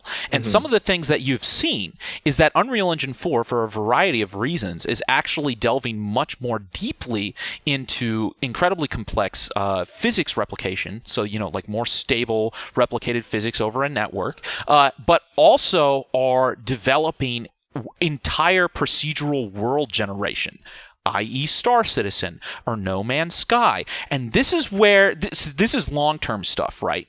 But this is like, if we succeed at this is where things get crazy. This is the kind of stuff that I say now, and people think I'm just as crazy as when I suggested making OHD like 3-4 years ago, but this is the next level of stuff. If Unreal Engine 4 in a future version comes out with procedural world generation, we would be able to put that in OHD because it already uses Unreal Engine 4. So imagine at some point in the future, 4.3 comes out and it has procedural world generation, and suddenly somebody makes a mod where you can have an entire planet with squad style gameplay. That's the kind of stuff that can happen. It's a big dream. It's a big dream. Here's the thing. It's not as big as you think it is. This is what you're saying now. This is exactly. This is the kind of stuff that is happening, and it is happening very quickly. Procedural world generation tech is actually not nearly as complex as it was before. People are getting better at it. It's getting more lightweight. If you were to look at Fortnite, for instance, a lot of people are saying, oh, how is Operation Harsh Doorstop ever going to have destructible environments similar to something like Bad Company 2? You look at Fortnite. Fortnite has incredibly, large-scale destruction. You have all of these buildings. Now, it might be a little bit more cartoonish destruction, but that tech is the same. It's universal. And Epic Games is slowly releasing, because they're kind of like us and they're very philanthropic, and Epic Games just loves releasing stuff for free. They've been very helpful with us. And they've been releasing more and more stuff of like, hey, here's how we did this with Fortnite. We're bundling this in 4.26. They're that's what Chaos is built on as well. We might get to a point where they'll release a lot of the same stuff that they used in order to create the destruction system for Fortnite, and then we can adapt that and create a Bad Company 2 style destruction system for our own game. In fact, I believe that is the one thing that a lot of the tactical shooters are more or less missing right now, right? Is destruction or destructible environments. And we already showed off a couple of prototypes where we did just that. Yeah, I think if you check my Twitter, even if it's limited stage destruction, right? It's incredibly in a contemporary shooter. It's hard to imagine games where you can't bust down walls or your tank can't shoot through a fence, and that is one of the most on a gameplay level. It aside from just looking pretty and being able to do these things, the gameplay functionality or how that changes the actual flow of the match. It really does a lot to improve gameplay, I think. Yes. Yeah, so that's the kind of stuff that we're pushing towards. Look at Source Engine as well. I think when they released Source Engine, I think that's kind of similar to what we want to do with UE4. I still remember when Source came out and they had Steam and you could release Source mod. Insurgency started that way. Everything started that way. We want to do that again. We kind of want to do what Valve did with Source and how they released that, and everybody started building games on it, and they built this. We want to do that with OHD. Yeah. So basically, and then who knows what can come from that, especially with how meteoric the rise of UE4 has become and how much new features it's getting every freaking day. Yeah, but thank you for the question, Jaxer. This has been great. Yeah. Right hearing we're you guys gonna speak. Yep. yeah, we're gonna roll it. We're gonna keep rolling. The questions are racking up. Marls, you're next. Hello. Hello. What's up, What's buddy? up? Hello. I have like a question I wanted to ask. Do you plan to add like any combat vehicles? Like, I don't know, maybe a tank, maybe planes, maybe. Yes. Mm-hmm. It'll Also be another, Yeah. Okay. Yeah. Go ahead. What's up also next? another thing. When would you consider it the game to be like complete or like in the finished state? Like, So Loaded this, question. Yeah, this is year an would you interesting expect thing I it want to be? ask you, Blue. And thank you for the question, Miles. Is how much of because you have essentially two different models of games, right? You have one where it's like you set it, you fix it, you ship it, right? And then maybe you hotfix, and then you have And then living you have service DevOps. games. Yeah. So the question here is how far along. My initial thought is that this is going to be a very living game where you are constantly going to be working on this, and this is the platform alone, and there's not going to be really like an OH2 The completed game. Unless really The completed game will have World War II, World War I, Vietnam, and Gulf War. It will have logistics, light ground vehicles, a tank, and an APC, and then we're going to be working on helicopters and jets. But what we'll be doing is we will be setting a 1.0, similar to Squad. You know, Squad's got their 1.0, and then everything that happens after 1.0 is like you just keep going, you know. So that's how we will have like a 1.0, and we'll say, hey, here it is. It is, for all intents and purposes, complete. But we're not going to stop. You know, it will continue to be an evolving experience forever. And what we'll do is we'll be forever. Yeah, why not? Look at, dude, have you seen Project Reality? They just released another patch like a month ago. It had a whole new. They did an April Fool's event. Did you see the April Fool's map they released for Project? It was Flat Earth. Oh, very nice. It was very funny. That's still going. It's been, 10 years, a decade of development for Project Reality? You can look at Arma 3 too, I guess. Arma 3 is releasing their new creator DLC. They're not stopping? Yeah. Why should we? Yeah. So, look at all these games. So, for clarification, there will be a 1.0. It will have a very clearly defined finish line. But when that's done, I'm not going anywhere. It's not like I'm just going to, jump in my grave and just stop making stuff. I don't think Karma is either. I don't think you are. I don't think anybody's going to stop here. So the idea is that we're going to make this, and then we'll be around to continue building it. Like Gary's mod. Gary's mod still isn't even done. It's crazy. So yeah, there will be a 1.0, and then after that, it'll just be perpetual development. But it will be stable. Thanks for answering the question, Blue Drake. No problem, Marls. Thanks, Marls. Appreciate it. All right, let's get next guest is Banker. What's up, Banker? Hello. Hello. We get like a release date window, maybe? We're shooting. A good question. We're right now. We're in phase 2. We are hoping to have our full release on November, but I'm not sticking to any release dates right now. So it's probably going to take us around 2 months for AI and Steam Workshop, and then an additional 2 months for getting networking in. Hopefully for vehicles, we're hoping to have vehicles in on launch, and then an additional month or so for bug fixing, polish, etc. And then we will launch. That is the goal.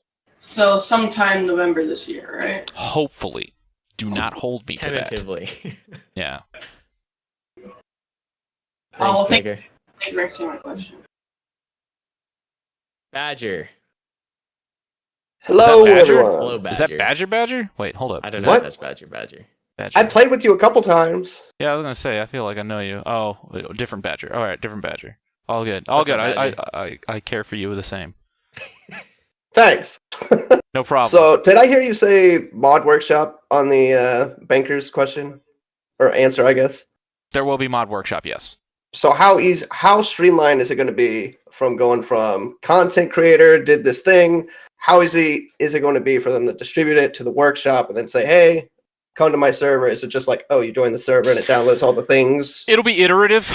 So the way it'll work is when the first version, because obviously the objective is to eventually have it so you join a server and it automatically downloads whatever mods is on the server. obviously. But that's going to take a lot of work to get to have that seamless integration. So at first, what'll happen is you'll have the Steam Workshop, you download, you subscribe to all the mods that you want, and then you boot up the game and you have all those you can go to a menu and say which mods you want to have loaded, and then you join the server. So you'll load the mods on runtime, and then in the future we'll have during runtime mod loading, but that will be this is a something that scale I think is going to be pretty mind-blowing, is if you can get your mods to work, like functionally work and be integrated into a playable experience like really quickly. If you're able to do that, it because like even if you look at Sandstorm's modding implementation right now through Mod.io, it's a little jank. And Squad, I don't know what they're going to be doing over the next couple of months. It seems like they're focusing on fixing other things or adding other stuff. If you can get modding going, this will be one of the only shooters right now that has functional modding. I think that's going to be interesting. Another thing that we're planning on doing is because I was a modder. I used to mod for Space Engineers and PR and all that stuff. And one thing that really drove me nuts is every single time the developers would release a patch, it would break all my stuff. Which would drive me nuts. So one thing that we're actually going to be doing is we're actually going to be archiving builds. So every time we reach a major milestone for Operation Harsh Doorstop, we're going to have it so that will actually be stored in a Steam branch. So if you ever want to roll back to any major version, you'll be able to do that in order to play whatever mods were released for that version. So that's what we're going to be doing as well, just to increase continuity. So I know when Insurgency Sandstorm releases a new update, it breaks the mods, but like something that you don't necessarily touch, maybe you updated something in another part of the code, do you have to recompile said mods to work with the new version? Like in theory, if you did something very simple. So yeah, I mean there are things like that which not if you do something super simple, but there will be times where like the APIs will change or like whatever. I mean it's just mods will break, but what we will do is we'll archive older versions so that way you can play your old mods on older versions. But if you really want to, you can update it to the newest version of the game. Yes. So are you going to release these? So before you release like an update, are you going to put like, hey, these are the changes? That way mod creators can go, oh, I know it's coming. I can expect these changes. Well, even more than that, we intend on being very transparent with our development process. So what we'll probably be doing is we'll have the SDK, which we'll distribute through Epic Games, just how you normally distribute an SDK. But we also have our Perforce server, and what we'll probably do is you'll just be able to file an application, and we'll just add you read-only access to the Perforce server so you can actually see what changes are coming down the line. Awesome. All right. Yeah. Well, appreciate your time, man. Thanks you for it. Yeah. No problem. Zin, I think, is our next question. Mr. Zet. We'll go Fella for now, and maybe Zet can come back. Just a reminder, guys, as these invites go out, you do have to accept them. There we go. What's up, Fella? Hey, how you doing? Can you hear me? Can hear you. Beautiful. Hey, so Blue Drake, thank you guys for doing this call, and thank you, Blue Drake, for doing this because we're trying, really man. It's the future of video games. It I really hope is. so. In all the games I've played, the mods have been the best part. Warcraft 3, Bound Blade Warband. Not sure if you know that game. Mm-hmm.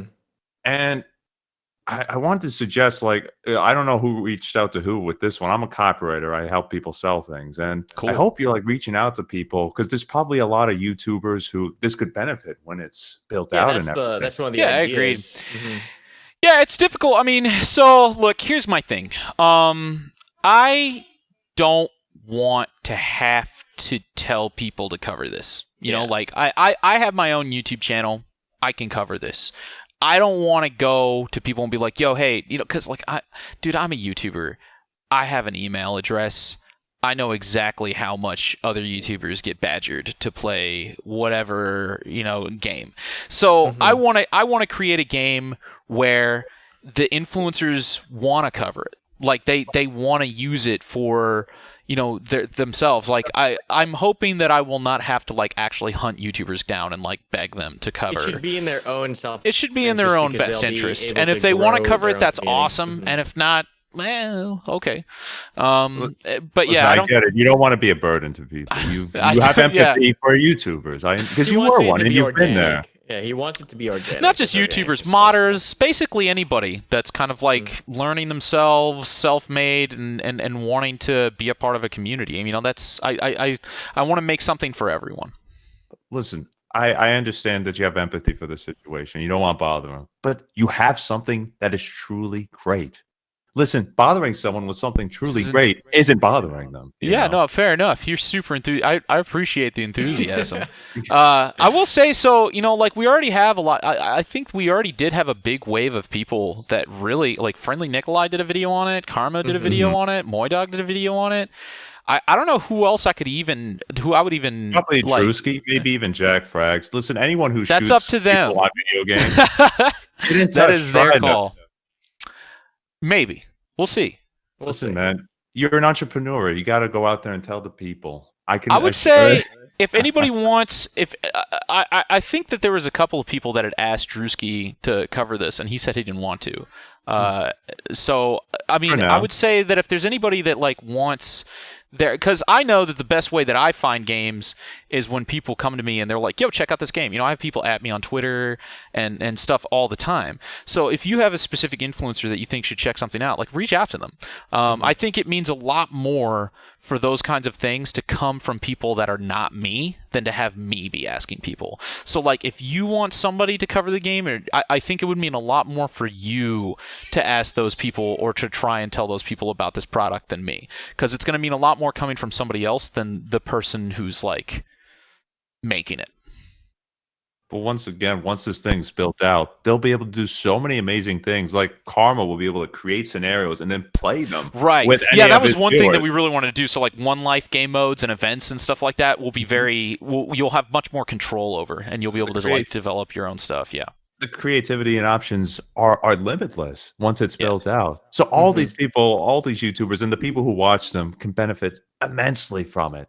I mean, the story is that game development, you couldn't do anything when it first came out. Now anyone with a $500 computer can build a game worth it. Yes, exactly. Yeah, and that's something that we really want to take advantage of with OHD, where it's like, hey, are you getting started in game development? Well, you can download Unreal Engine 4 and an SDK, and you can, download this free game and start tinkering around and see your work instantly come to life. It's going to be hopefully a great gateway for people who want to learn how to game develop in Unreal Engine 4 as well. And we can create a community around this of people kind of like helping each other, learning from each other. I mean, that's what Project Reality was. I still remember everybody was there. They were learning from each other. All the animators, they're sharing their work. I mean, it was very what's the word? Cathartic? I don't know if that's the right word, but it was very liberating. It was a great place. And I want to create a place like that again. Dude, absolutely. I want last thing. I don't want to push it anymore. Just think of it like this: you're not contacting these people just to play your game or whatever. You're asking them to join this movement of how video gaming is changing overall. It's a movement. I'm not going to ask them. I'm not going to be the one. They'll either see it or they won't. I think as things move forward, because this is one of the things that at this point in time is riding off of belief, right? Because there's no tangible. I mean, aside from the playtest, there's no tangible thing out there. I think once and if this gets to the stage, it will speak for itself. It'll speak for itself. Keep in mind, a lot of these YouTubers already know who I am as well, so it's a little bit. I'm not just some random guy that's like, "Hey, check out my thing," and it's like, "Hi, Blue Drake, what do you want?" "Hey, man, you want to check out my game?" "Not really, Blue." So it's a little different. It's someone who doesn't have a history or whatever. Yeah. But if you want to suggest it, I think maybe that would get their attention, absolutely. But I don't want to be that guy that's kind of like exploiting his friends' network or anything like that. If people believe in this, I'm totally down to work with them and make something out of this where we can all benefit. But I don't want to be like the guy shoving it down like their throats or anything. Fair enough. And just be advised, this isn't new. I mean, this is like the Airbnb of gaming, the Uber of gaming. Yes. All this stuff, Kickstarter of gaming. Isn't Kickstarter the Kickstarter of gaming? Yeah. To be fair. But yeah, no, I think I appreciate the enthusiasm, and I think that, with enough people's support, we can band together and we can turn this into something amazing. And I think it'll be a snowball effect, because what we have right now, it's very tiny. It's proof of concept. It works, but it's still not at that point where I think it's blowing people away. But as we continue to amass more and more people, because we had, Wasti just came in the other day, and he was from Squad Ops. He came in and he just built out the entire construction system for deploying fobs, and we were like, hell yes, this is great. People are really starting to come together, and I think the more people come together, the faster everything is going to start developing, because the objective is think about this. This is all rising on momentum, right? And right. It's just exponential growth. The objective is, imagine if you had a game like Squad with mod support and Steam Workshop, and you have vehicles, constructible environments, servers, and single player with AI, just like Ravenfield. You have all of this completely for free. That will be a place that we can make explode. So it will be so easy to set up a server and just say, hey, yo, come play my server. We're all going to play Star Wars, later. And it's completely free. Or oh, hey, there's this new single player mod where it's like CQB and you can go clear out a thing. Or oh, hey, this new Escape from Tarkov style mod. Come hang. We'll do a co-op server together. That's where I want to get this to, where it's just a creative explosion and just a creative hotspot for everybody. And I want to continue pushing, I want to continue looking into licenses, because I do want to get to a point. It would be cool if I could get Operation Harsh Doorstop to a point where it's so completely open, where even after I die, it just continues developing itself and it turns into a truly neutral place that nobody really owns, but it's just developed by the community. I swear, isn't there another game like this? I swear somebody, right, Command & Conquer Renegade. They did exactly this. I don't know why I'm just bringing this up now, because a lot of people say, has this ever been done before? In fact, Command & Conquer Renegade did exactly what we did. They developed a first-person shooter that recreated Command & Conquer Renegade. It's Command & Conquer Renegade X, and they have everything. They've got vehicles. So if you guys have never seen that, go check out Command & Conquer Renegade X. It is literally this, but for EA's Command & Conquer Renegade. The only problem there is that since it is based on Electronic Arts' intellectual property, they can't really, and it's also on Unreal Engine 3, so it's not on Unreal Engine 4. They can't really do what we're doing with it. They can't put it up on Steam because EA would sue the hell out of them. They can't do a lot of stuff. But if we can do this, and we do this without anybody else's IP, this isn't using Star Wars, this isn't using anything, it's using only open assets from World War II or Gulf War that nobody really owns. We do this, we put it out for free, it'll have a similar kind of community that Renegade X had times 1 billion. Or the same kind of community that Project Reality had times 1 billion. Because I think, honestly, if Project Reality wasn't based on Battlefield 2, I don't think Squad would have ever existed, because Project Reality, if it was on a modern engine that could have continued updating, but the problem is Project Reality, they can't put that game on Steam because they get sued by EA. They can't modify it past a certain point because everything's hard-coded. This is a platform. And that's why what we wanted to do, it's okay, well, Project Reality could have been huge. It could have been so much bigger if it wasn't for these few key things like intellectual property rights and all that stuff. Let's just do that again and do it right this time, so there's no limitations at all. There's nothing. And we put this out for free, just like how Project Reality was, but since there's nothing weighing it down anymore, there is no limiting how far it can come out and how far it can go. It might get to a point where Battlefield 7, they're going to have to think of, because if we do our job successfully, imagine we pull this off and we get to a point where it's we've got 100 players and there's destructible environments and there's vehicles and there's all this stuff.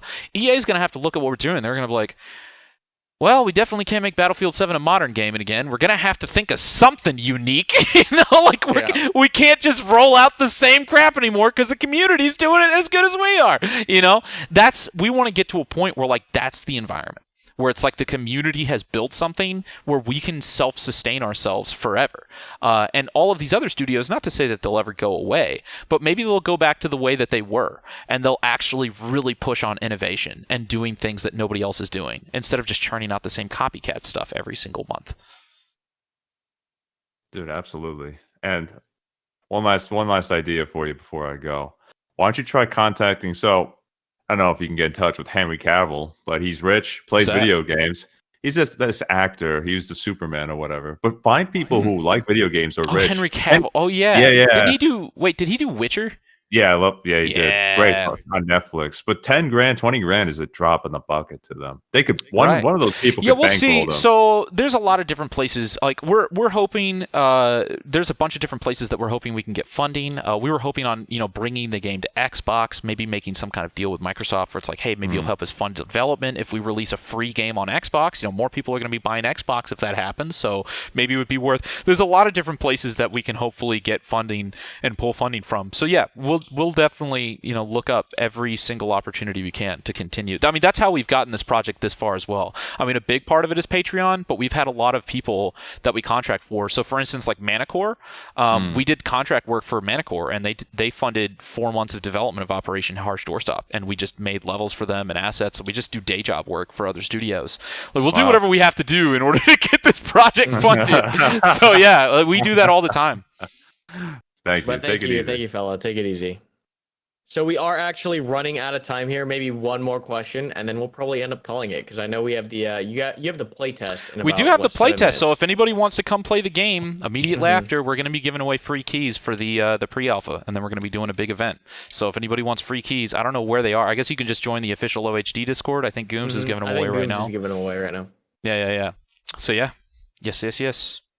Hey, so I had a question about when you said earlier that you'd be asking the community for help when building maps, and they'd be paid accordingly to the quality of the map. Yes. Is that only for maps, or will it also include everything, like models and everything else? As long else? as we have the ability to vet it, yeah. Programming gets a little bit weird because that's what I was gonna ask. Well, no, so we're still available to that, but like it's a lot easier to say, hey, make this asset, and like the asset's either good enough or not. But programming, if you want, we definitely pay programmers, but you have to work with us because it's a lot harder for us to be like, oh, make this system, because then you'll make it and give it to us and it'll be like incompatible with like 7 other things, So in order, we definitely work with programmers, but it's a different system. So it's like we either play hourly, or we'll like get you and we'll pay you per milestone, but you have to already be in the code base. You can't work externally. You have to actually join the team and talk with the other programmers and plan with them on what you want to do. Yeah, so how would people like me who just want to help the community as a programmer help you with this game? What steps would we have to take in order to literally help? All you have to do is join this server. Second. Bam. Join there. Read the directions. Oh, we'll get you involved. Okay. That's how we do it. We kind of utilize Discord almost like Slack. So we even have, we kind of built this entire project through Discord. That's kind of how it started. So we have a single Discord. Okay. If you want to help, you go there. There's an application process. And then what we want, because some people, they don't like filing applications. But what we'll do is when we release the SDK, there won't be any application. In fact, when we release the SDK, what will happen is we'll be able to assess your work much more easily, because we'll put out the SDK, and then you can just make like a script or like blueprint or like whatever. Yeah. And then if it's good enough, we can just pull it up and be like, oh, yeah, this is it. But until then, just file an application and we'll onboard you. Or you can wait for the SDK. Up to you. Okay, sounds good. Will you be posting this link for everybody else? Yeah, sure. Where is it? General stage channel. And you can also join the official OHD channel as well. Stage, there it is. Bam. So join there. So yeah, that's where we coordinate everything. But we want to get to a point where you don't have to join our server to contribute. Like, but the problem is for security reasons, like we have to keep it kind of closed right now. Yeah. So like we have our Perf4 server, we have our C++ scripts. Like we want to make sure that like we're getting everything made, and then we're going to release it like in a responsible way, so that way everybody can have access. But before we get to that point, there's still like a whole bunch of like security stuff that we have to do to the build, so that way it doesn't get, completely destroyed. Yeah, because I know there's like many people who love to be on board with you to help you program, and then there's other people who just would rather do it as sort of a hobby rather than a full-time job. We do have to make sure. So the programmers, we're definitely interested in having programmers, but if you want to join, it's a lot harder for us to have like kind of like part-time programmers. Like if you want to program this project, you got to go ham, because nothing is worse than having a programmer coming on, writing half a script, not documenting it, and then leaving, and then forever. Nobody understanding. And then what we're it just is. like, what was he working on? What does this even do? I don't even know. Like, so yeah, programming. It's a lot. Assets aren't a big deal, because like if somebody finishes half a map, you just point it up and you're like, oh, half a map, I'll finish this. Or if it's like half an asset, you're like, oh, half. But programming. I mean, everybody has their own way of doing things. Yeah. So and then, but the SDK will eventually get to a point. I want to even get to a point where maybe in the future we can create a license. We haven't really decided the license. It's complicated as well, because originally I actually wanted to open source the OHD code base, but it's actually not allowed. Epic Games doesn't allow you to. You can't just put up a project. You have to go through like a very specific thing. You can't just release project files straight up, which is kind of a shame. Dumb. I know. Yeah, I know, right? Our whole original thing where we were just going to throw this so up much on, easier. We were just going to throw this all up on GitHub and be like, "Yo, let's go!" But like, laws. But again, who knows? Well, who knows if that'll change in the future? Right now, we have created a system that satisfies everybody's needs. So Epic Game, we met with Epic Games. We were like, we want to do this project. How can we do this like without breaching your EULA? And they told us how. This is how. And then when we released the SDK, anything that Epic Games requires us to keep confidential will be pre-compiled, so that way we're not releasing anything that's not allowed to be released from the engine, which is also a reason why everything has to be through an application right now, because you have to sign an NDA in order to get access to stuff, because you have to make an account with Epic Games anyways and agree to their EULA as well before you're given access to like the engine source code. So but we have a system where, especially as things continue to grow, and like once we release the SDK, it's going to start getting much more open and much more structured. So that way there's no BS or weird account making process that you have to go through in order to like get access to the SDK. But yeah. Thanks, Death Ripper. Appreciate it. Death, if you wanna talk to me later, dude, just message me, man. These questions are I think in the future we'll probably do one question per person, just because there are a ton sure. of questions. We've got to play the OHD. We're running out of time here. They've gone on for 2 hours. Okay. All right. Close this up here. If there's any other questions, send them over to Blue. Blue and I are both very accessible as creators or whatever. Or just join our dev Discord. Just go ask public, and then we'll do the thing. We can do another. I mean, this isn't the last TACTALK you're gonna do, right? So we can do. There's plenty of opportunities. It's not hard to reach either one of us if you want to talk. We are gonna do more of these hopefully. If you have any questions, like I said, you can ask them in either of the Discords. Just ping either one of us, and we'll try to get to them. But yeah, we are running out of time. This went much longer than I expected. I think we're coming up on 2 hours flat here. And there's a playtest for OHG going on right now. So if you are interested in doing that, Blue will tell you where to go. If you want to get keys for that, I think they're doing key giveaways now. And I think, are you streaming the playtest, or are you just going to play? I'm just going to keep this stream going and just stream that. Okay. So I'll send all the guys over on my stream. Head over to Blue Drakes. He's going to be streaming the playtest. Can you raid people yet on YouTube? I don't think you can. I might be able to. You might be able to do a live redirect. I saw something. Yeah, I can do a live redirect. Sick. Oh, I can't. No, not. Big oof. Viewers can be sent to a premiere or another live stream after this one ends. I can't. I don't know. I have to choose. I don't think so. But yeah, you should let the professional YouTuber figure it out for you. You know what I'm saying? We'll do more of these. If you have any feedback for how this went or any ideas, hit them up in the suggestions channel in my Discord. Blue Drake stuff, you know where to find him. All the links are going to be in the stage chat. You can head over to his live stream right now. A lot of cool stuff going on. It's exciting for the future. We'll see where it goes, and hopefully it's as revolutionary as we want it to be. Yeah, I'm excited for the project, Blue, and I'm looking forward to what comes from all this. Appreciate it. Yeah, I mean, we're gonna still be doing stuff together for a while, so like we're all in the trenches together. So yeah, no, absolutely. All right, dude, I'm gonna go do the playtest. Thanks again, man. Take it easy, Blue. Thanks for dropping by. I appreciate it. No problem. Cheers, dude. Cheers. And that's gonna wrap up TACTALK number 1, guys. I hope you had fun. It was a little rough because all right, I will be going to Operation Harsh Doorstop. Stage. Hey, look, there's another stage. Operation Harsh Doorstop playtest. Hey, screw it. We got it. I got a stage now. How do can I edit this? Edit channel. Stage. Interesting. This is a whole new feature. How do I escape? All right, cool. Oh, nice. Yeah, this is dope. I love this. I don't know how moderators work on this. Announcements, playtest schedules. Everyone, playtest starting now! And then I'll go ahead and also pin a link. Move. What's up, Fox? HTTPS. www. No, wait, no, just Discord. GG/Drakelines.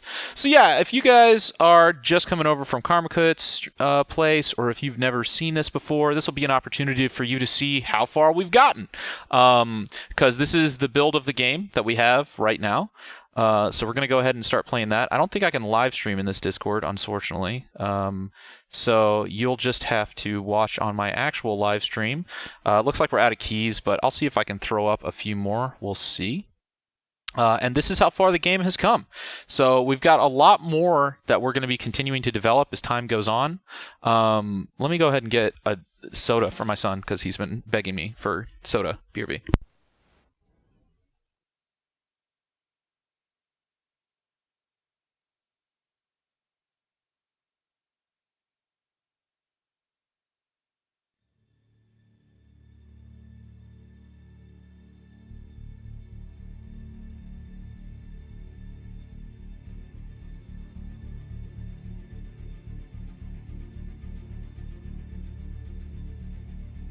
Okay, handled, and let's go ahead and play the game. So, yeah, so this is just the first version of the game. This is just proof of concept, obviously. If you are not already, go ahead and listen on. In fact, in addition to that, we'll probably take questions as well. Man, I love this stage thing. This is awesome. Oh, hey, look, people are already raising their hands. How do I even do this? What can I do? Invite to speak. Here, I'll bring in Pookie and Nerf. This is super cool. I love this. I have so much control. Yeah. Invite to speak. All right, we'll bring on Moose. I don't know if you guys, Nerf, do you have admin? I don't know if anybody has. I'm pretty sure. Help?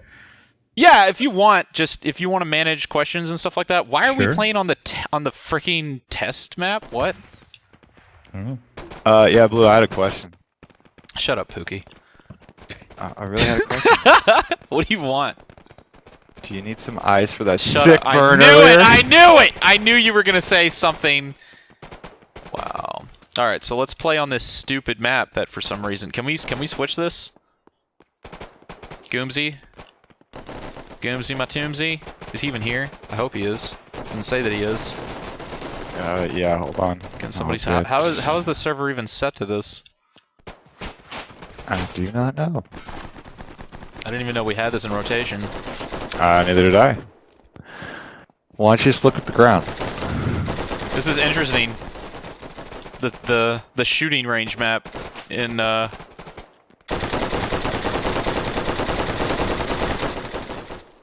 why did he not die? I think how did I not kill you? What? This man is not dying. It might have something to do with the fact that this is a shooting range map. Oh, wait. Oh, he's a friendly. Oh, never mind. I'm stupid.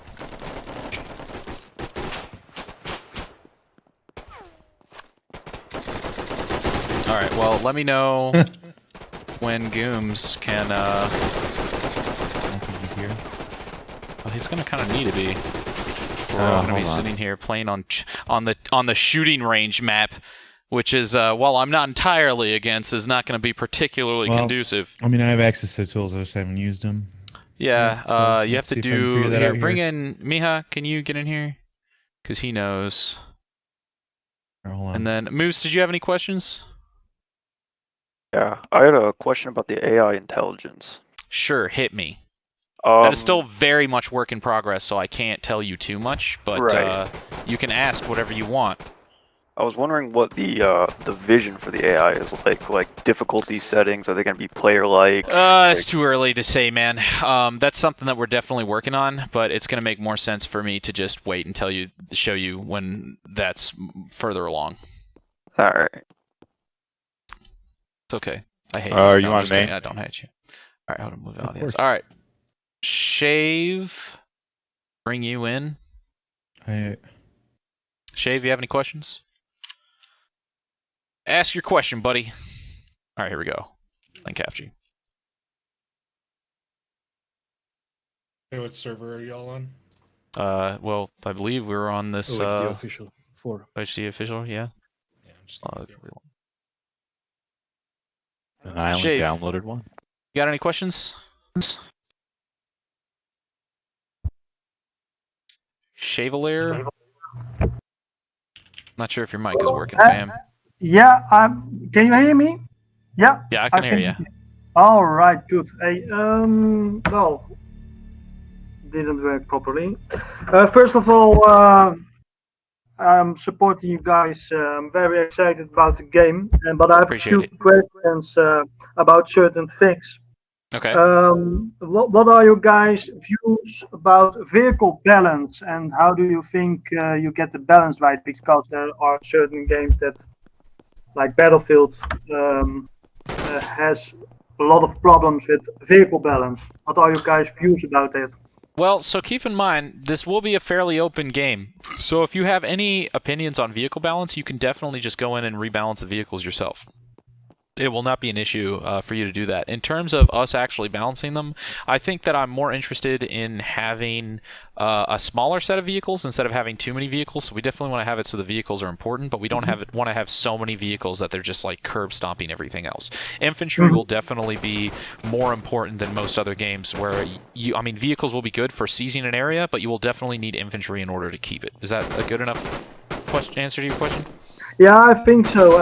Yeah, exactly. That this balanced game. That it is not overpowered. That every infantryman leaves the game. That is right. Important. Yes. And then another question, and very important. How about the submarines?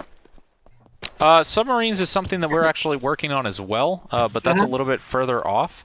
So we actually have ideas to create a system where for vehicles there will be different types of vehicles. You'll have your standard vehicle that you can get inside, but then we're going to have something else called mega vehicles. I mean, I don't know if we'll specifically call it mega vehicles, but you'll have a vehicle that you can get inside, but then you can move around inside of. So take for instance like a B-17 bomber, or potentially, yeah. So you'll be able to mount inside of it, and then you'll be able to move inside in a limited in a limited fashion, obviously. So the way it'll work is it won't be like full-blown Star Citizen where you can just kind of like tap dance everywhere. But I think that's actually kind of a good thing because I think Star Citizen makes it a little bit like you can glitch through walls. The way this will work, it'll be a little bit more animated.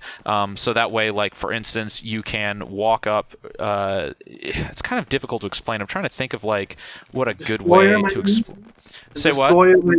Destroyer where you can walk up, like Battlefield 1942. Basically. No, so that'll actually be somewhat different because there'll be two types of standard vehicles, and then there will be a third type of vehicle called static vehicles or server-sided vehicles, and those will be destroyers. So those are going to be vehicles where you can move around on freely, so you can just kind of like walk on and go up to things, but then you'll have mega vehicles like so. For instance, a B-17, right? A B-17 isn't big enough for you to just like walk inside and then move around like you normally would. It's a little bit more restrictive, and we'll have a slightly different system for moving inside big vehicles that still have kind of like constrained areas like that. So like imagine moving around in a vehicle, but you're like using your hands to stabilize yourself on the sides or something like that. Does that make sense? So it's kind of like you're moving on rails inside the vehicle. So that way you can like get to where you want to go, but it's still not, but it's much more stable, so that way you're not just like flipping around all inside and getting banged up inside the vehicle or like clipping through the walls. But then you'll also have stuff like destroyed. But again, keep in mind these are features that come way after a lot of the other features that we need to work on first. But yeah, we do have plans for stuff like that. Yeah, okay, I understand. I'm very excited about the vehicle. Cool. Yeah, absolutely, man. Good luck, guys, and keep up the good work. Thank you so much. Project. You're on to something. Appreciate it, dude. All right, let's see. Next question. I'm going to be hitting up Deadpool. What's up, man? Let's see if you accept it. Oh, I just died.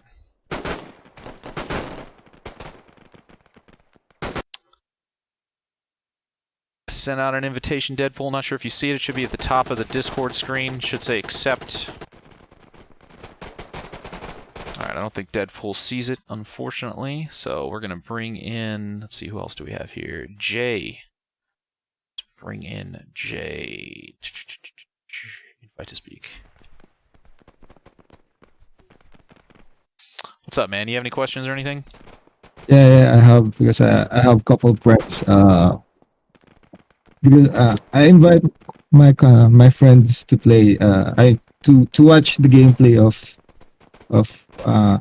Operation Arch Doorstop, and they like it actually. Awesome. Yeah. And my question is it available in Southeast Asia? Because it's available everywhere, man. Yeah, What? it's available everywhere. You could download this right now and host a server in Asia if you wanted to. The server files are public. There's no restrictions on that front. Okay, thanks. That's Awesome, good. no That's problem. good. All right, next question. Lego City. Every time I switch over to approve to send an invitation, I get killed, hilariously enough. Alright. I just found the invitation. I am such an idiot. All good. Hold up. I'll unmute. I'll invite you again here after. All right, go ahead, Lego. Alright, my question is, when this game is out completely, like, what's gonna be the price of it on Steam? It'll be free. Oh, really? Perfect. Yeah, we're not charging anything for it. It'll be like Renegade X or any other free Steam game. A community game, right? Yeah, a community game, yeah. Okay, nice. Perfect. Cool, no problem. Thank you. All right, and moving on. All right, here you go, Deadpool. Second time's the charm. Thank you. All right, hit me with your question. That sweet question, Deadpool. So, what I was going to ask about Operation Harsh Doorstep is, will we ever have any, like, side experiences that resemble, like, certain events such as, I don't know, the Battle of Mogadishu? I mean, if we release the Battle of Mogadishu, like, we'll just release that permanently. I don't think we would make that, like, a time-limited event, if that's what you're asking. Like a little side thing, like the levels, the concepts, the maybe some. I never played the Battle of Mogadishu. So what happened with the Battle of Mogadishu? How is that different? So what I was thinking, yeah, Blackhawk. Oh yeah, no. So we'll put. So our objective is to build this out as a platform specifically for community influencers to use it as events. So like that's what we just did the other day. We did like the VIP Commander event. So like yeah, we'll be doing events like that all the time. That's kind of like the whole point that I want to make this. Will we ever have like scenarios where we drive like a convoy through like streets? Yes. Or maybe have like snipers shooting from the helicopters. We'll be announcing a new game mode in the coming weeks that I think will be right up your alley. Alright, yeah, thank you. It's just that I haven't seen a game that resembles like Black Hawk Down ever since Delta Force, which was like back in 2003. Yeah, absolutely. No, we'll keep your eyes peeled. We'll be showing off something here soon. Alright, thank you. No problem, dude. Take care. Alright, bringing in Spooky.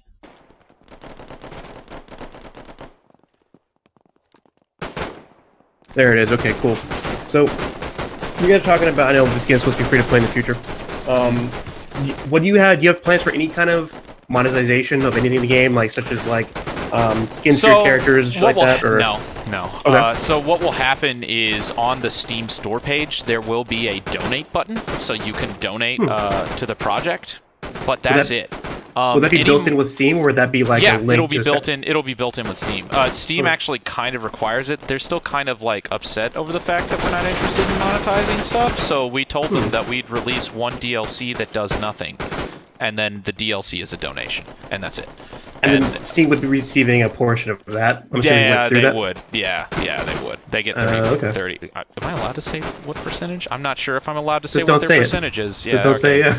But yeah, so there will be one donation thing on Steam. Although eventually, what we're hoping to do is we've already been in talks with some other studios, and eventually we would actually make this completely platform independent, so that way you can download it on Steam, but it will have a standalone download as well. But again, that's long-term stuff. And then what we're going to be doing, because again, like if we release this game, we don't need microtransactions in order to like make money. So one of the things that we'll do is obviously we'll still have the Patreon, but we want to have like we'll host our own server. Like I have my own server anyways.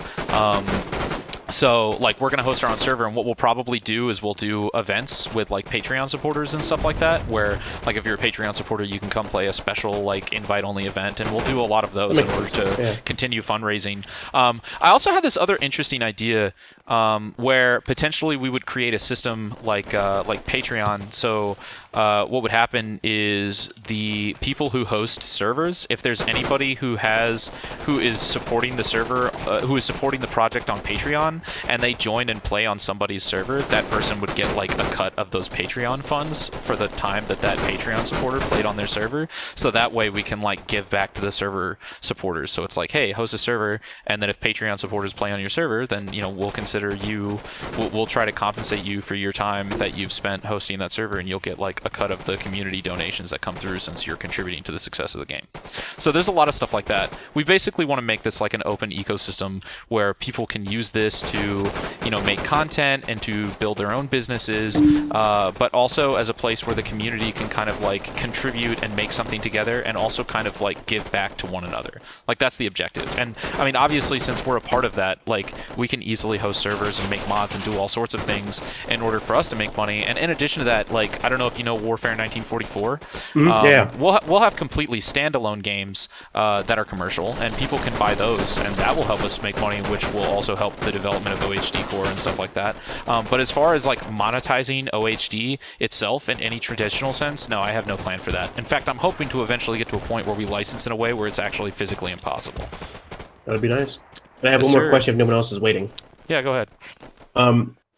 So when you guys are developing assets, obviously we know who the pay-to-play competitor is, Squad, for this game. Right. Sure. How are you guys struggling at all trying to keep a healthy distance from Squad assets? 'Cause I saw a GIF where you guys are showing the building of a hab, and in the back of my head, like, oh god, that looks exactly like Squad. The funny thing is that so the guy who came on, he worked for Squad. So obviously those are our own assets, but we do have some people where it's not like it's similar to Squad because we're ripping off Squad. It's similar to Squad because the people building those systems are the Squad developers.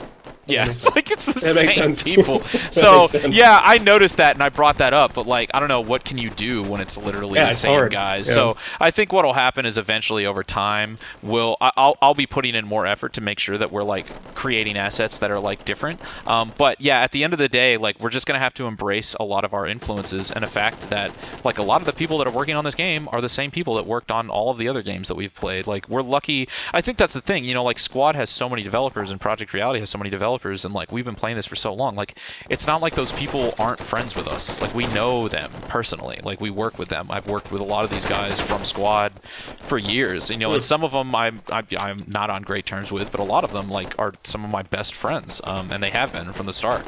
So yeah, I think that's a lot of the reason that Operation Harsh Doorstop is not only looking like Squad but also developing fairly quickly. Is like it's a lot of the same developers. Either they're working for us part-time and they're still working for Squad, or they've been laid off, or they left the project a while ago, or whatever reason. But these studios, they don't really own anything. You know, like people come and go from these places all the time. Like a studio is just a collection of people, and those people are not forced to stay at any particular studio. Like they can go on and do whatever they want. And, you know, a number of them have just come here. So that's just kind of the way that happens. That's good to hear. So you got really solid devs then.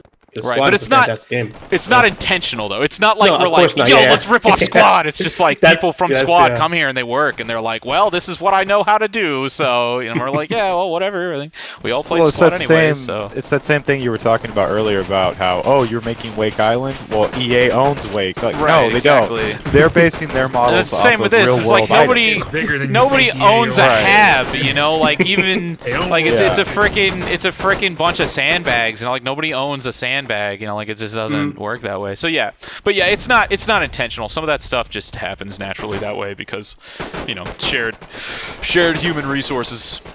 I hear you. That all sounds good, man. Thanks for letting me talk. No problem, dude. All right, next up. All right, let's bring in. That's your name, I guess.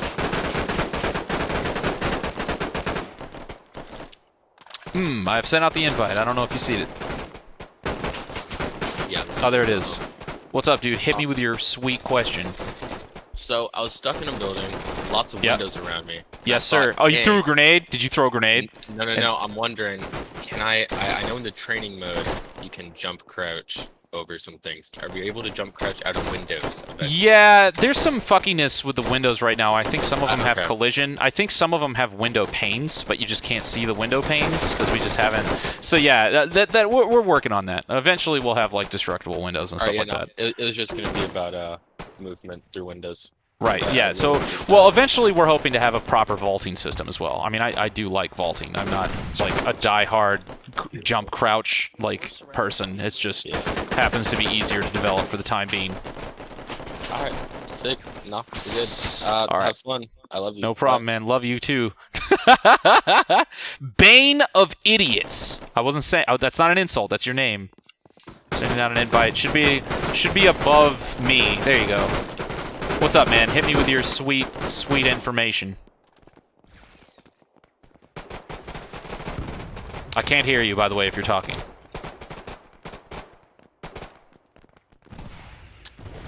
Oh. I see you pressing the mute button, but we still can't hear you. I guess you could always, like, type your thing, honestly.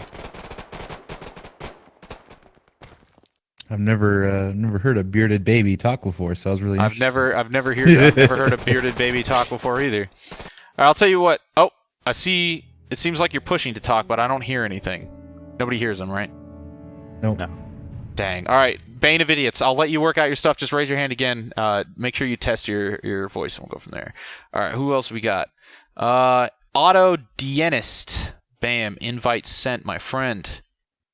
Man, I love this stage thing. This is great. We should do this sick, every time. right? It's so This is good. it's way better. Hey, what do you up? want? What's up, man? It's kind of a hard question to say because What's up? English is not my main language. It's all good, dude. We'll hold it against you forever. So you talked a lot about modding. So would it be possible to make like a real MMO with your stuff? Depends on how you make it, but yeah, theoretically. I mean, you could theoretically do whatever you want. How would you want to make the MMO, though? You'd still have to host the servers for it.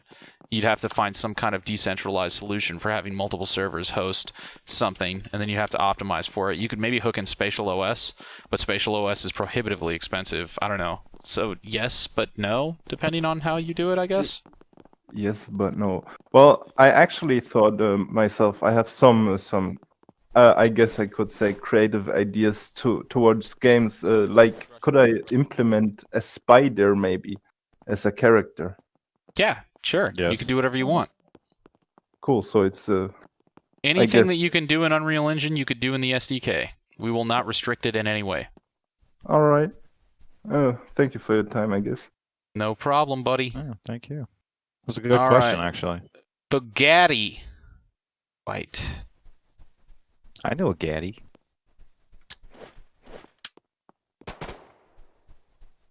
Hit me, fam, with that Hey sweet guys, knowledge. how's it going? Going good, dude. How How's it you going with you, doing? man? I'm good. I'm having fun playing it. I don't know if it's been brought up or talked about already. Are you guys?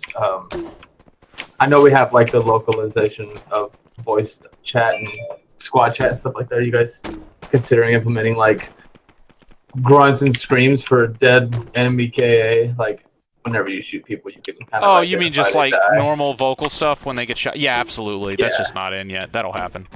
Okay, that's okay. Beautiful. Yeah, I just it gives you like the satisfaction to put down somebody, when they're just like, no, dude. Yeah, man, I mean, when I shoot somebody to death, I want to hear them scream, dude. I know exactly what you're talking about, man. Yeah. We're not psychopaths. It's normal. Okay. Yeah, dude. Great. That'll happen. That'll happen, man. Check on that, I guess. Just something that I was thinking of. No problem, dude. Thank you. All right, next is anybody against putting a likeness of Blue Drake in? Second chance. Wow. Like a soldier. Wow. To be the commander. Wow. It's his voice. Just so you can shoot me? Wow. No, protect you. Violence. All right, Benevidians, here we go. Oh yeah, I hear you now. Hit me. Oh, thank God it's working now. So I have just recently started following what you guys were doing. As far as I'm aware, there's 2 games. I may have mixed them up. But I believe destruction physics of walls and shit is going to be a thing in your game, right? We're working on it, yeah. So my question was related to that. Is I know some games have it where when you blow up the wall, the particles hit the ground, they're going to disappear. And there are ones that they linger, and they actually will block, for example, rounds being shot at you.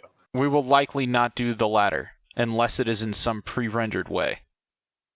So it'll be more like particles disappearing. They just hit the ground and then they disappear. Okay. Yeah, I mean, we might do something where that doesn't happen, but from a performance, like, what game do you know where that happens and they block like bullets and stuff? As far as I'm aware, some of the Battlefield games actually had this, where they would have, I think it was an invisible. I think it was supposed to be like an invisible asset that, like, there's an animation, it disappears, and then that item takes its place. As far as I was aware.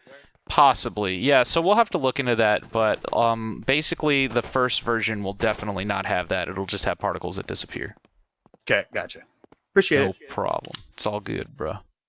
All right, Hero. Hit me. That's sweet knowledge. So I wanted to ask 2 questions. First of all, are you planning on porting this to Unreal Engine 5? Well, I don't know. They'll have to release Unreal Engine 5 first, and we'll have to look at it. But from what we've been told, it's very easy to port to UE5, so I'm assuming yes. Yeah, Celtic has said you can port 426, 425 to 424. I believe it will be easy to do. So yes, I don't think. I mean, don't quote me on this, but I'm pretty sure that it'll be as easy to port to that as it would be to port to any other version of UE that comes out, I think. I mean, I could be wrong about that. Roughly. But yeah, I believe they're just kind of releasing it as an update to UE4. It's not really a fundamentally different engine, to my knowledge. Yeah, that I can't imagine any other world where Unreal doesn't make it easy for you to use their newest tool they want you on. I don't really think it's not really UE4, because the funny thing is UE4 is currently 4.26, so it's UE4 4.26. As far as I understand it, UE5 isn't really UE5, it's just UE4 5.0, and they're just calling it UE5. That's my understanding. I don't know if anybody. I mean, makes sense. Is that? Yeah, I don't know. I believe that's where my mind would go. Yeah, but again, they haven't. I mean, I don't own Epic Games, so I don't have access to UE5's code, so I can't say for sure one way or the other. And I have not looked sufficiently. I think like I can answer. Yeah, we definitely will. There's a lot of potential there with UE5, but it is still far away in terms of a development cycle. But there's a lot of potential there. Yeah, so we'll see. But yes. Answer short term, yes. All right. Do. Bringing you in, buddy. Hello. What's up, man? Hello. So I'm curious about, this might be like way later on, but in the near final version of OHD, will we be able to like fully break each law of the Geneva Convention to its completion? Absolutely. We will make it so that way there's going to be a game mode, and it's literally just defenseless civilians, and you just drop a nuke right in the middle of the city. Yeah, so basically a game mode where you have a checklist of each Geneva Convention, yes. And once you get to 100%, you claim victory. Yes. Interesting. Whoever commits most atrocities first. Right. Yes, of course. I don't know. I have no idea. He's just being a troll. Trolly troll man. I mean, there is some, troll. There's some light there, but yes, I mean, that's you could kind of have any game mode ironically, you that's want. kind of what Arma did, because Arma Yeah. actually. So, I mean, I'm not sure if you're aware, but I actually used to work for the Red Cross. And I worked for the department that actually was partnering with Bohemia Interactive to release the Laws of War DLC. I don't know if you've ever played around with that. Yes. So I worked for that organization that made that happen. And they were pretty well aware that if they released that DLC, that they would not be able to technically stop people from committing war crimes in the game, but they felt that creating something that would at least like further the narrative of war crimes in general was important. So a loaded question. I would say I do not feel particularly strong about creating features in the game that are interested in teaching people laws of war. I mean, this is ultimately going to be a video game. Like, we're not going to be creating something with any form of an agenda. And yeah, I mean, it will be modifiable to the point where if you want to create content where you can break the Geneva Convention, there is nothing that we can do and nothing that we would do to stop that. Sounds good. Yeah. I don't know. A serious answer to a troll question, Wow, but still a serious answer. Sounds good right there. Yeah. Sounds good. I will get right on that. You do that, sir, man. I'm down. All right, cheers. All right, Banker, hit me, bruh. Invite sent out. Okay. So on the topic of destruction, would you want to do something where it's like full scale destruction, like on like a Bad Company 2 level? Yes. So like sort of like what the 83 developers are doing. 83 is doing a little bit differently. I need to do a video on that, actually. Yeah. Yeah, you should actually. Yeah. No, so that is something that we're definitely going to take into consideration. Now, keep in mind, 83 has a vastly larger budget than we do. But they are developing an Unreal Engine 4. And what's cool enough is they've actually been releasing walkthroughs on how they've been creating those features. So that's actually something we've already been looking at. So it would be very possible for us to incorporate similar things to what they're doing in our game as well. That would not be in any way, shape, or form impossible. Aren't they also former Rising Storm 2 guys? Yeah. No, I know a number of them.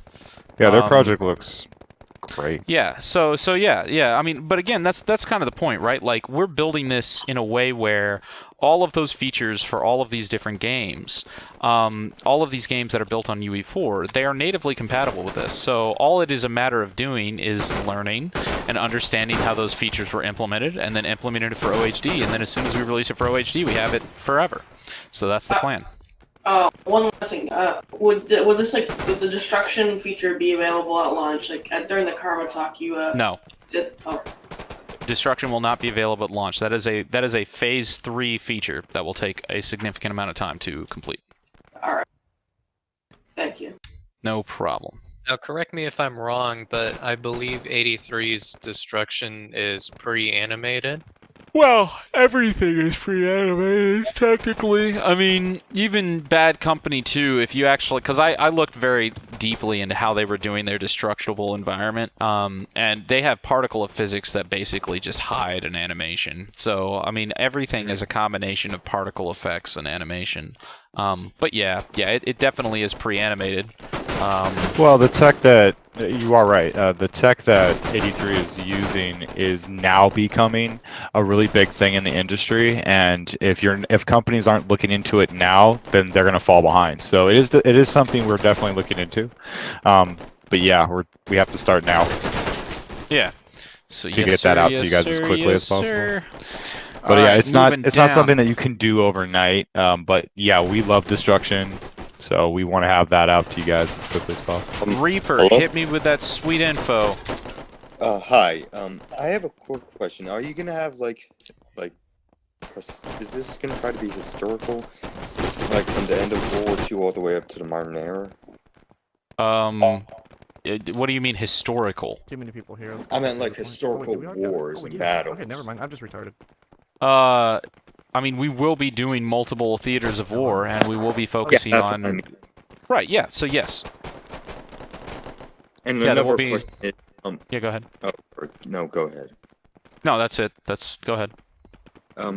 Like, what type of vehicles are you planning to add first into the game mode? We will be adding in logistical vehicles first, with a focus on light vehicles and logistics. Then we will be adding in APCs and tanks. Then after that, we'll be focusing on helicopters, then fixed wing, and then for the final hurrah, we will be focusing on mega vehicles like large-scale bombers and, of course, things like carriers and destroyers. That is the long-term roadmap of everything that we would like to do over time. Another question is, are you gonna have, like, what are you aiming towards? Like, is it gonna be like a mixture between Arma and Project Reality? It'll be basically a mixture of squad. It'll have the gameplay of Squad and Project Reality combined with the openness and modability of Arma.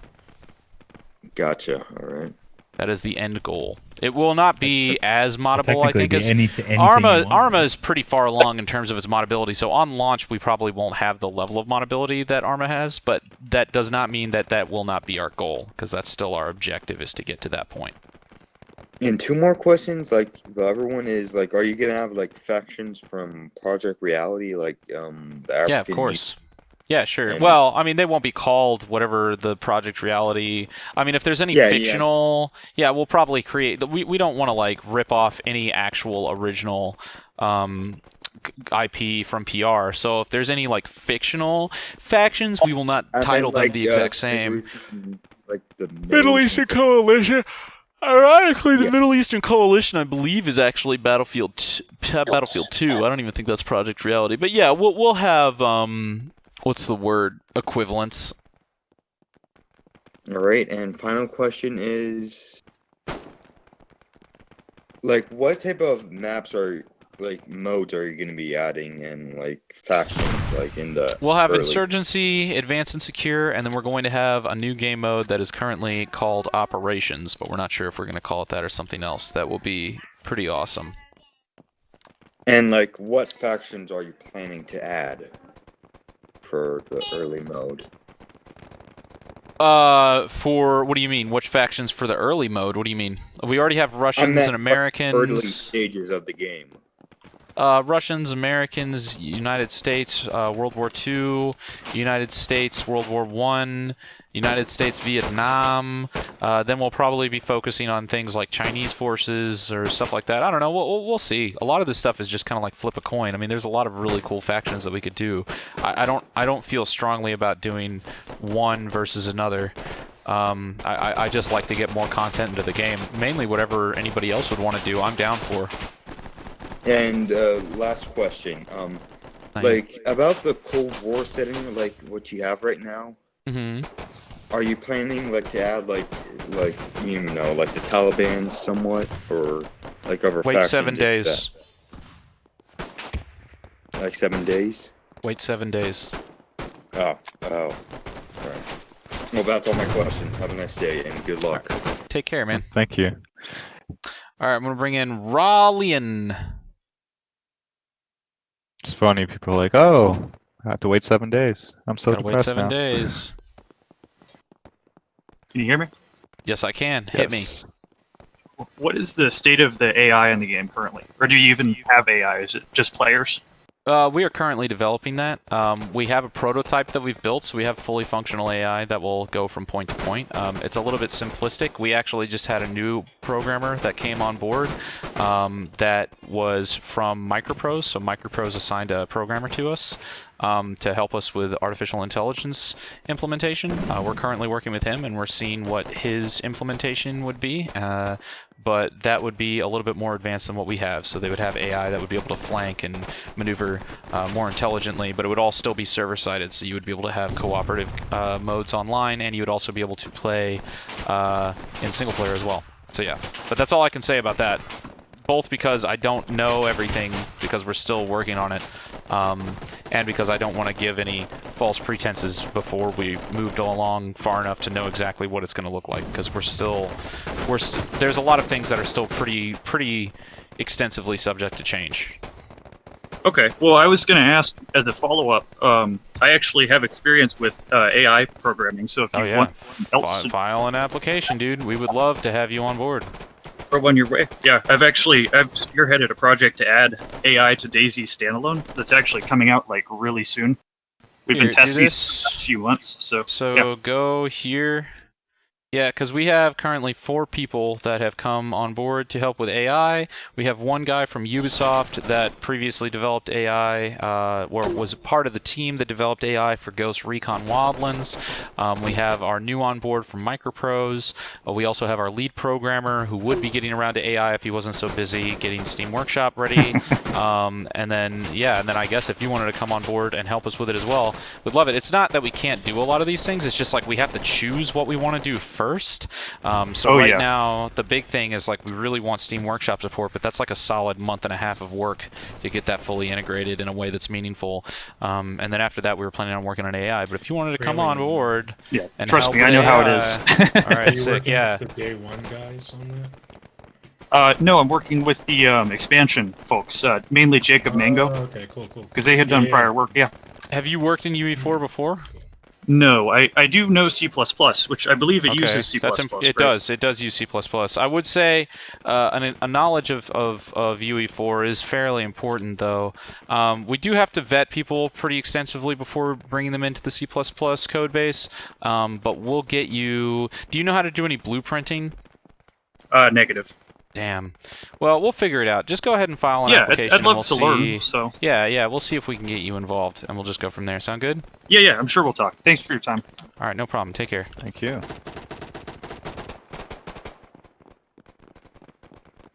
All right.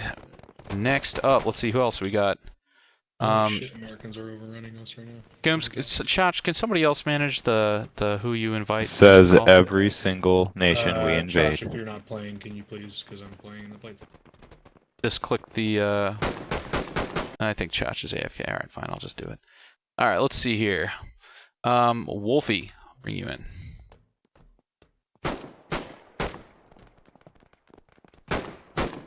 Okay, hello? Yeah, what's up, man?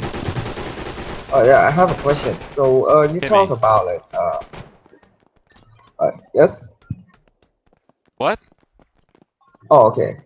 You talk about it. I talk about what? The environmental destruction. Yes, sir. Stuff.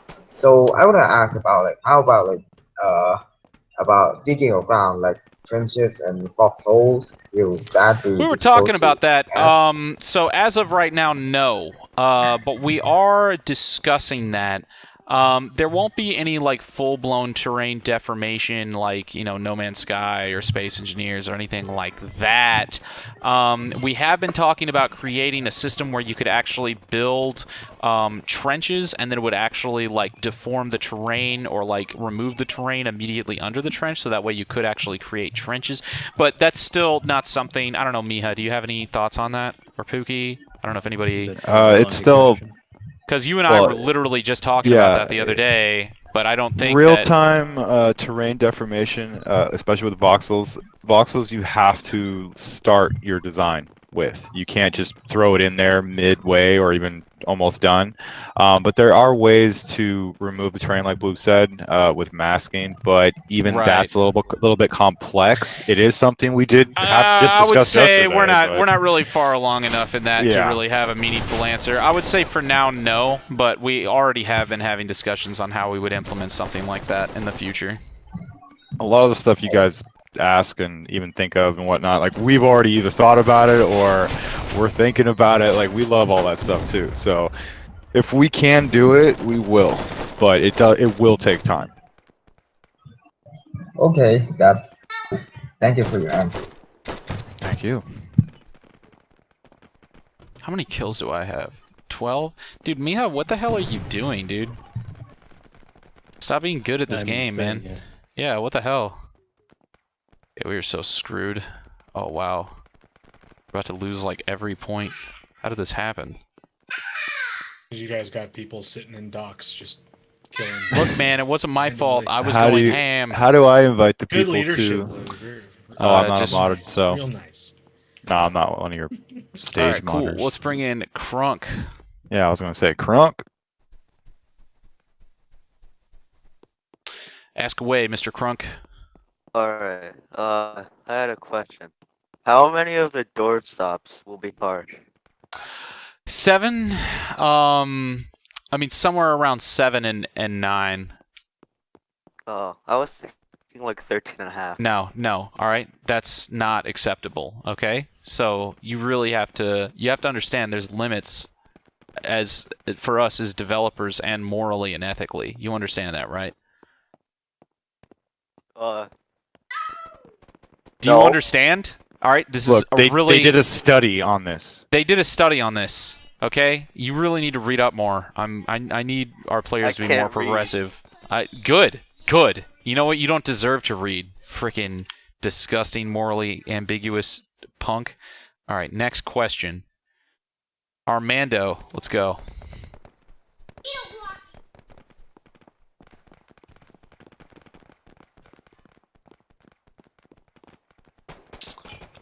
Oh God! Ah, Calvin! 1 second.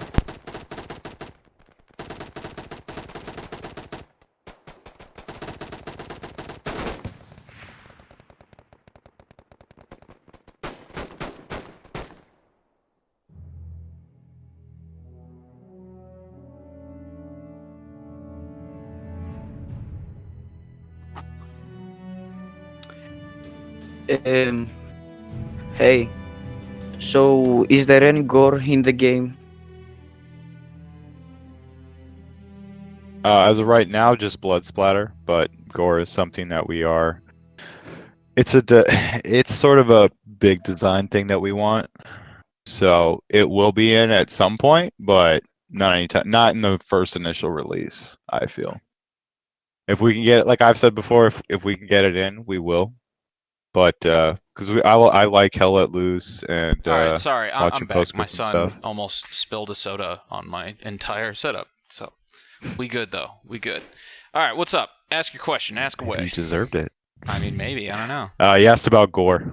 Oh yeah, we'll be doing that. We haven't actively started working on that at the moment, but that's something we would like to do as well. Although we don't I have to love change our like character. World at War gore. What about Yeah, what? Hell Let Loose. Hell Let Loose. Gore. Oye, World at War. No, World at War said gore. World at It's War, like- Oh, World at War. Call of Duty I'm World at sorry. War. I love that. Yeah. I don't know. I mean, So that's realistic. I mean, we would doable. love to do that. We haven't started on Yeah. gore yet, though. I believe we'd have to remake our characters in order to do that as well. Well, not remake, I guess. We just have to like edit them. Yeah. Thanks. No problem. I like you. What? Like me? Remake me? What? Yeah, we're gonna. I told you we're gonna put you in the game. Call sign Neater. Welcome. Hello. What's up, man? My question is, I don't know if the World War I and World War II will have it, but like the Cold War and Gulf War settings will have weapon customizations. Not at the moment, but at some point in the future, we're hoping to have some form of weapon customization. Yes. Okay, thank you. No problem. All right, let's see. I liked his profile pic. All right, we're going back now. Looks like Deadpool's got another question. And then we're basically Hey, good to go. hello. So I was actually gonna ask if we'll ever play as like historical figures who have operated in the setting of like Operation Doorstop. Not in. If there's any, we're not going to have any like specific knowable Like characters in the veterans or operators in the line. No, we're not gonna. Oh, you mean are there any?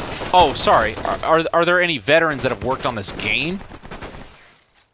Not actually. I was gonna ask about if there will be like historical figures that are in the game. Okay, yeah, that's what I thought. Never mind. No, I don't think we have any plans for anything like that. Maybe we do that in the Maybe, future. like- But if you're asking if we're gonna have like Battlefront 2 hero units where you like launch as a specific veteran, no, that's not where we're gonna do anything like that. Maybe in the future. Hey, as a mod. But as of right now, we don't have plans for that now.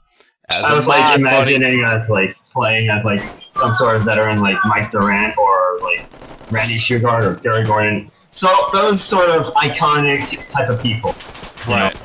Right. Someone as significant as everyone remembers. I would say that we would require. I don't want to step into that, but I feel like we'd have to have their permission, and it would be potentially disrespectful as well. I don't want to tread into that territory. Yeah. To be honest, I really want to mention about like 7 Days in Fallujah or something like that. I heard that that game is worked on by veterans. Yeah. Basically, yeah. Yeah, that's cool, but that's not something that we're doing. Not at the moment, basically. Yeah, I mean we don't have people that actually served in Fallujah in order to give us that level of information to do that accurately. Or do it justice. So, I mean, if we don't have the personnel in order to properly do a theater of war where we would have those kind of hands-on experiences to direct our development team, then we're not going to do it. I mean, yeah, I mean, if the 6 Days in Fallujah military advisory team wanted to come work for us, that's awesome, but we're not going to pretend to have that level of historical accuracy or like military advisement. I understand. Cool. All right. Banker, next one. Hit me. What content or like factions and maps and stuff will be available at release? We'll probably have Fallujah, CAFG, the World War I, World War II, and Vietnam maps. Maybe one or two more. All right. And Mr. Back at it. So what's up, dude? Is there any plans to have players' names more visible, easily visible? Because I noticed when they're super far away, it looks like the whole name literally so the problem with that is Pookie really wanted the player names to be bad. Like he really wanted to make. Does anybody have a number to HR? Player labels. Yeah. I was like, hey Pookie, could we do like, you know, names above people's heads? And he was like, yeah, but only if we do it in a way that looks terrible. And I was like, all right, you're gonna twist my arm on it. So we'll see, but that's all. Like, I'm only a 2-star general of that's generalists. All up Okay, to, that's I haven't reached the third rank. Generalist. Ooh, good meme. Yeah, we'll figure that out meme. eventually here. I also was gonna ask about movement and being able to open the map at the same time. But yeah, we're working on that right now. That's more of a later. bug report, honestly, than like a feature. It's not like our objective is to like make that bad. So we'll have it here soon, so you can open the map and then walk as well and all those things. But yeah and then I'm assuming the movement thing is like you don't like being able to like where you move left and right and it stops sprinting or whatever, because that's the main thing that everybody brings up. Usually people can move while in menus. Some games. Oh right, yeah. Well, we'll do that as well. Yeah, moving so you have your map up. We'll probably have it so that's not the case for that probably won't be the case for the spawn menu, but for the other menus, yeah.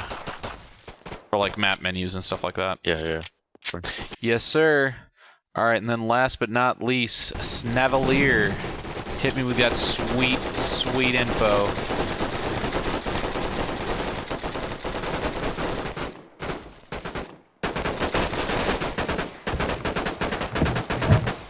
Yes.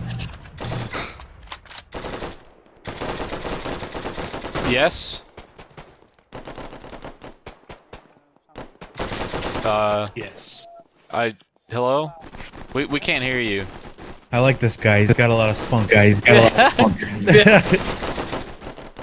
ahead. sorry. I'm a total noob on the PC. I have this. It's all good, dude. We hold it against you personally. I don't know. I'm from the Netherlands. That's probably the problem. Anyway, Right.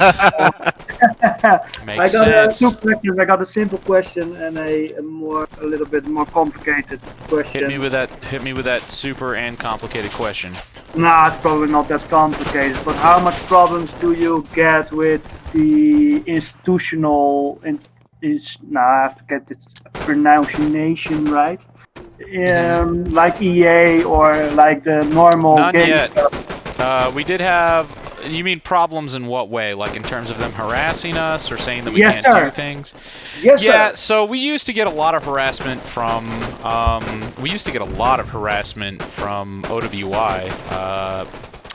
Hell Let Loose was actually pretty supportive. The 83 team was pretty supportive. We haven't heard anything from EA. Obviously, I think EA and Rockstar and a lot of those companies know not to foray in this territory.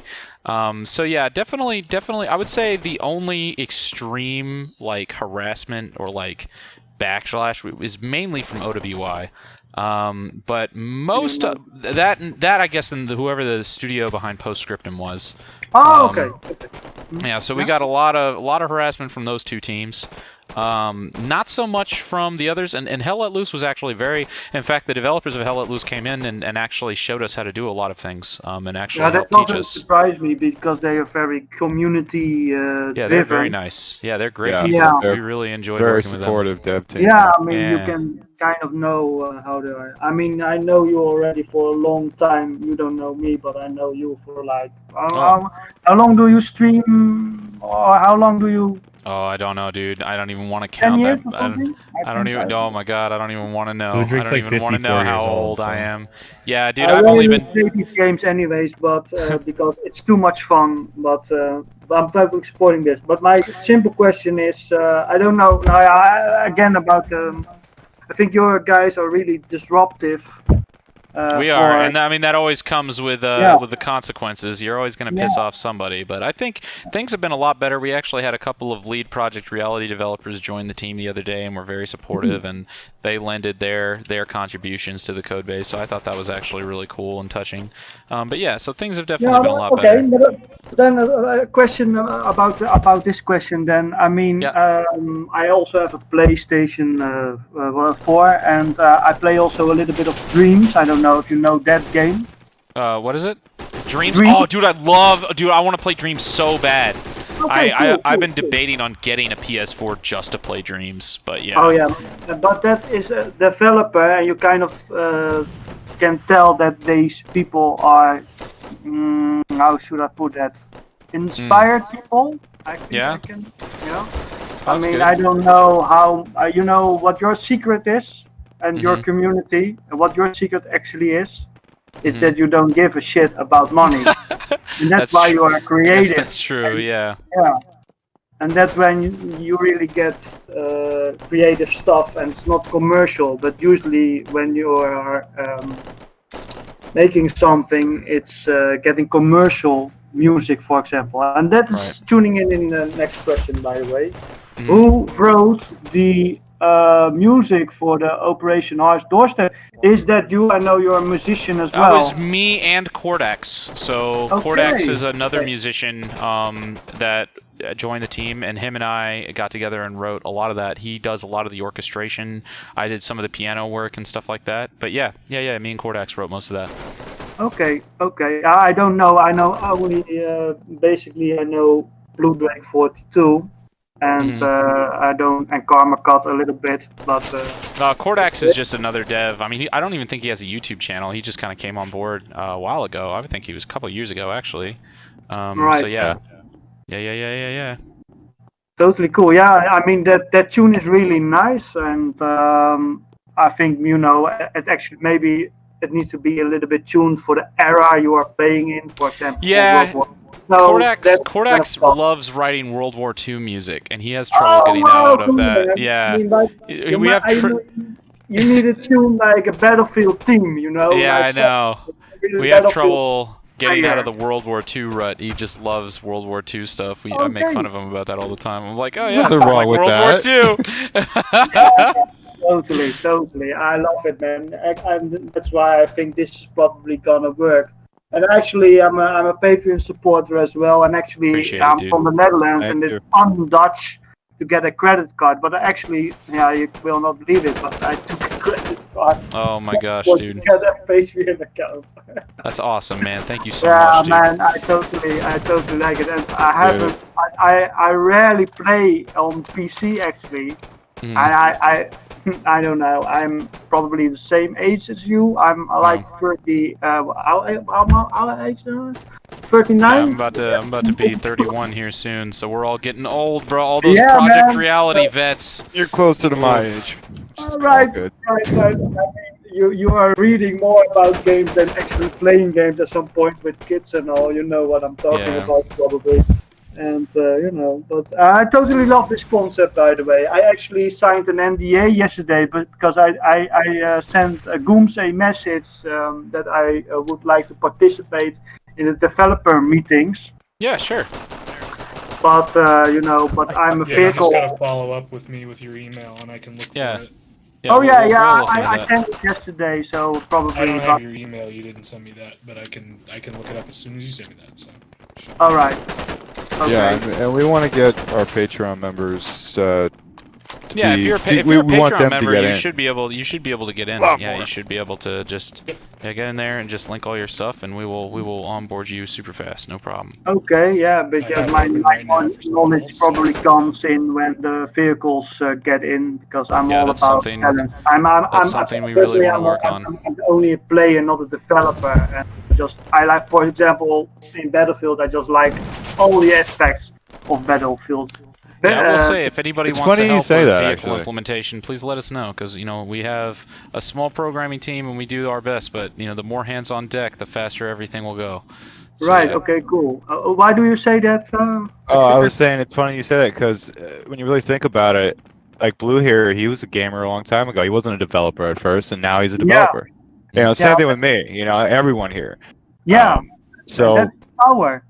That's you power. know, there is a separation sometimes, but most gamers, you play long enough, you know what's good, you know what's not good, you know what works. You know, now we're making the game that we want to play. Yes, exactly. I mean, Yeah. it's power to the people, and that's exactly what that game Dreams on the PS4 is, and that is something I don't truly understand, because I mean, you could potentially make a disruptive game that it's published by Sony. It's from MM Molecule, but anyways, that's a different subject. But I mean, you know, it's disruptive.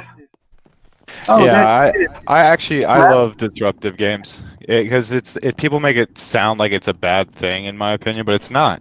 What's disruptive about making something new? No, you know? I personally like it's disruptive for them. games. It's disruptive for them. I mean, they are instant. You know, they are going for the money. And this is all about you know, want to have a fun game, and that's exactly it. Yeah. Yeah. All right. Agreed. Well, awesome. Well, thank you so much, man. Appreciate it. Yeah, dude. man. Okay, looking forward to this kind of concept and talking directly to you guys. Keep up the Yeah, good we'll work. see you in a We're meeting gonna soon. keep at it. Yeah, man. All right, cheers, Looking dude. forward to it. Yeah. All right. Well, I think that's it for because the playtest. I mean, we're about to lose. Let's see how many tickets we got. 10. So I'll play till the end of this, and then I'll end the live stream. But I'll stick around in the stage, and we can keep talking about stuff. We have to do more dev meetings, anyways. I was gonna say to follow up on what he was saying. It's like, yeah, if EA and Activision and DICE and all that, if they're even eyeballing us in any way, then we're doing our doing job. a good job. Yeah, man. like we Doing want it their right. attention, but obviously not in the bad way. You don't. But well, they're big fish. I wouldn't We're take small it in a fish. bad way. I don't mind. Oh, I wouldn't. I'm I'll just saying. I'll accept good or bad attention. Doesn't matter. No such thing as bad press. You just like attention. I just like attention, man. You know what I'm saying? Just need attention. Pinging me. Tell if somebody's pinging me. It says somebody pinged me. Find it. Man, they really need to make it so Stage has a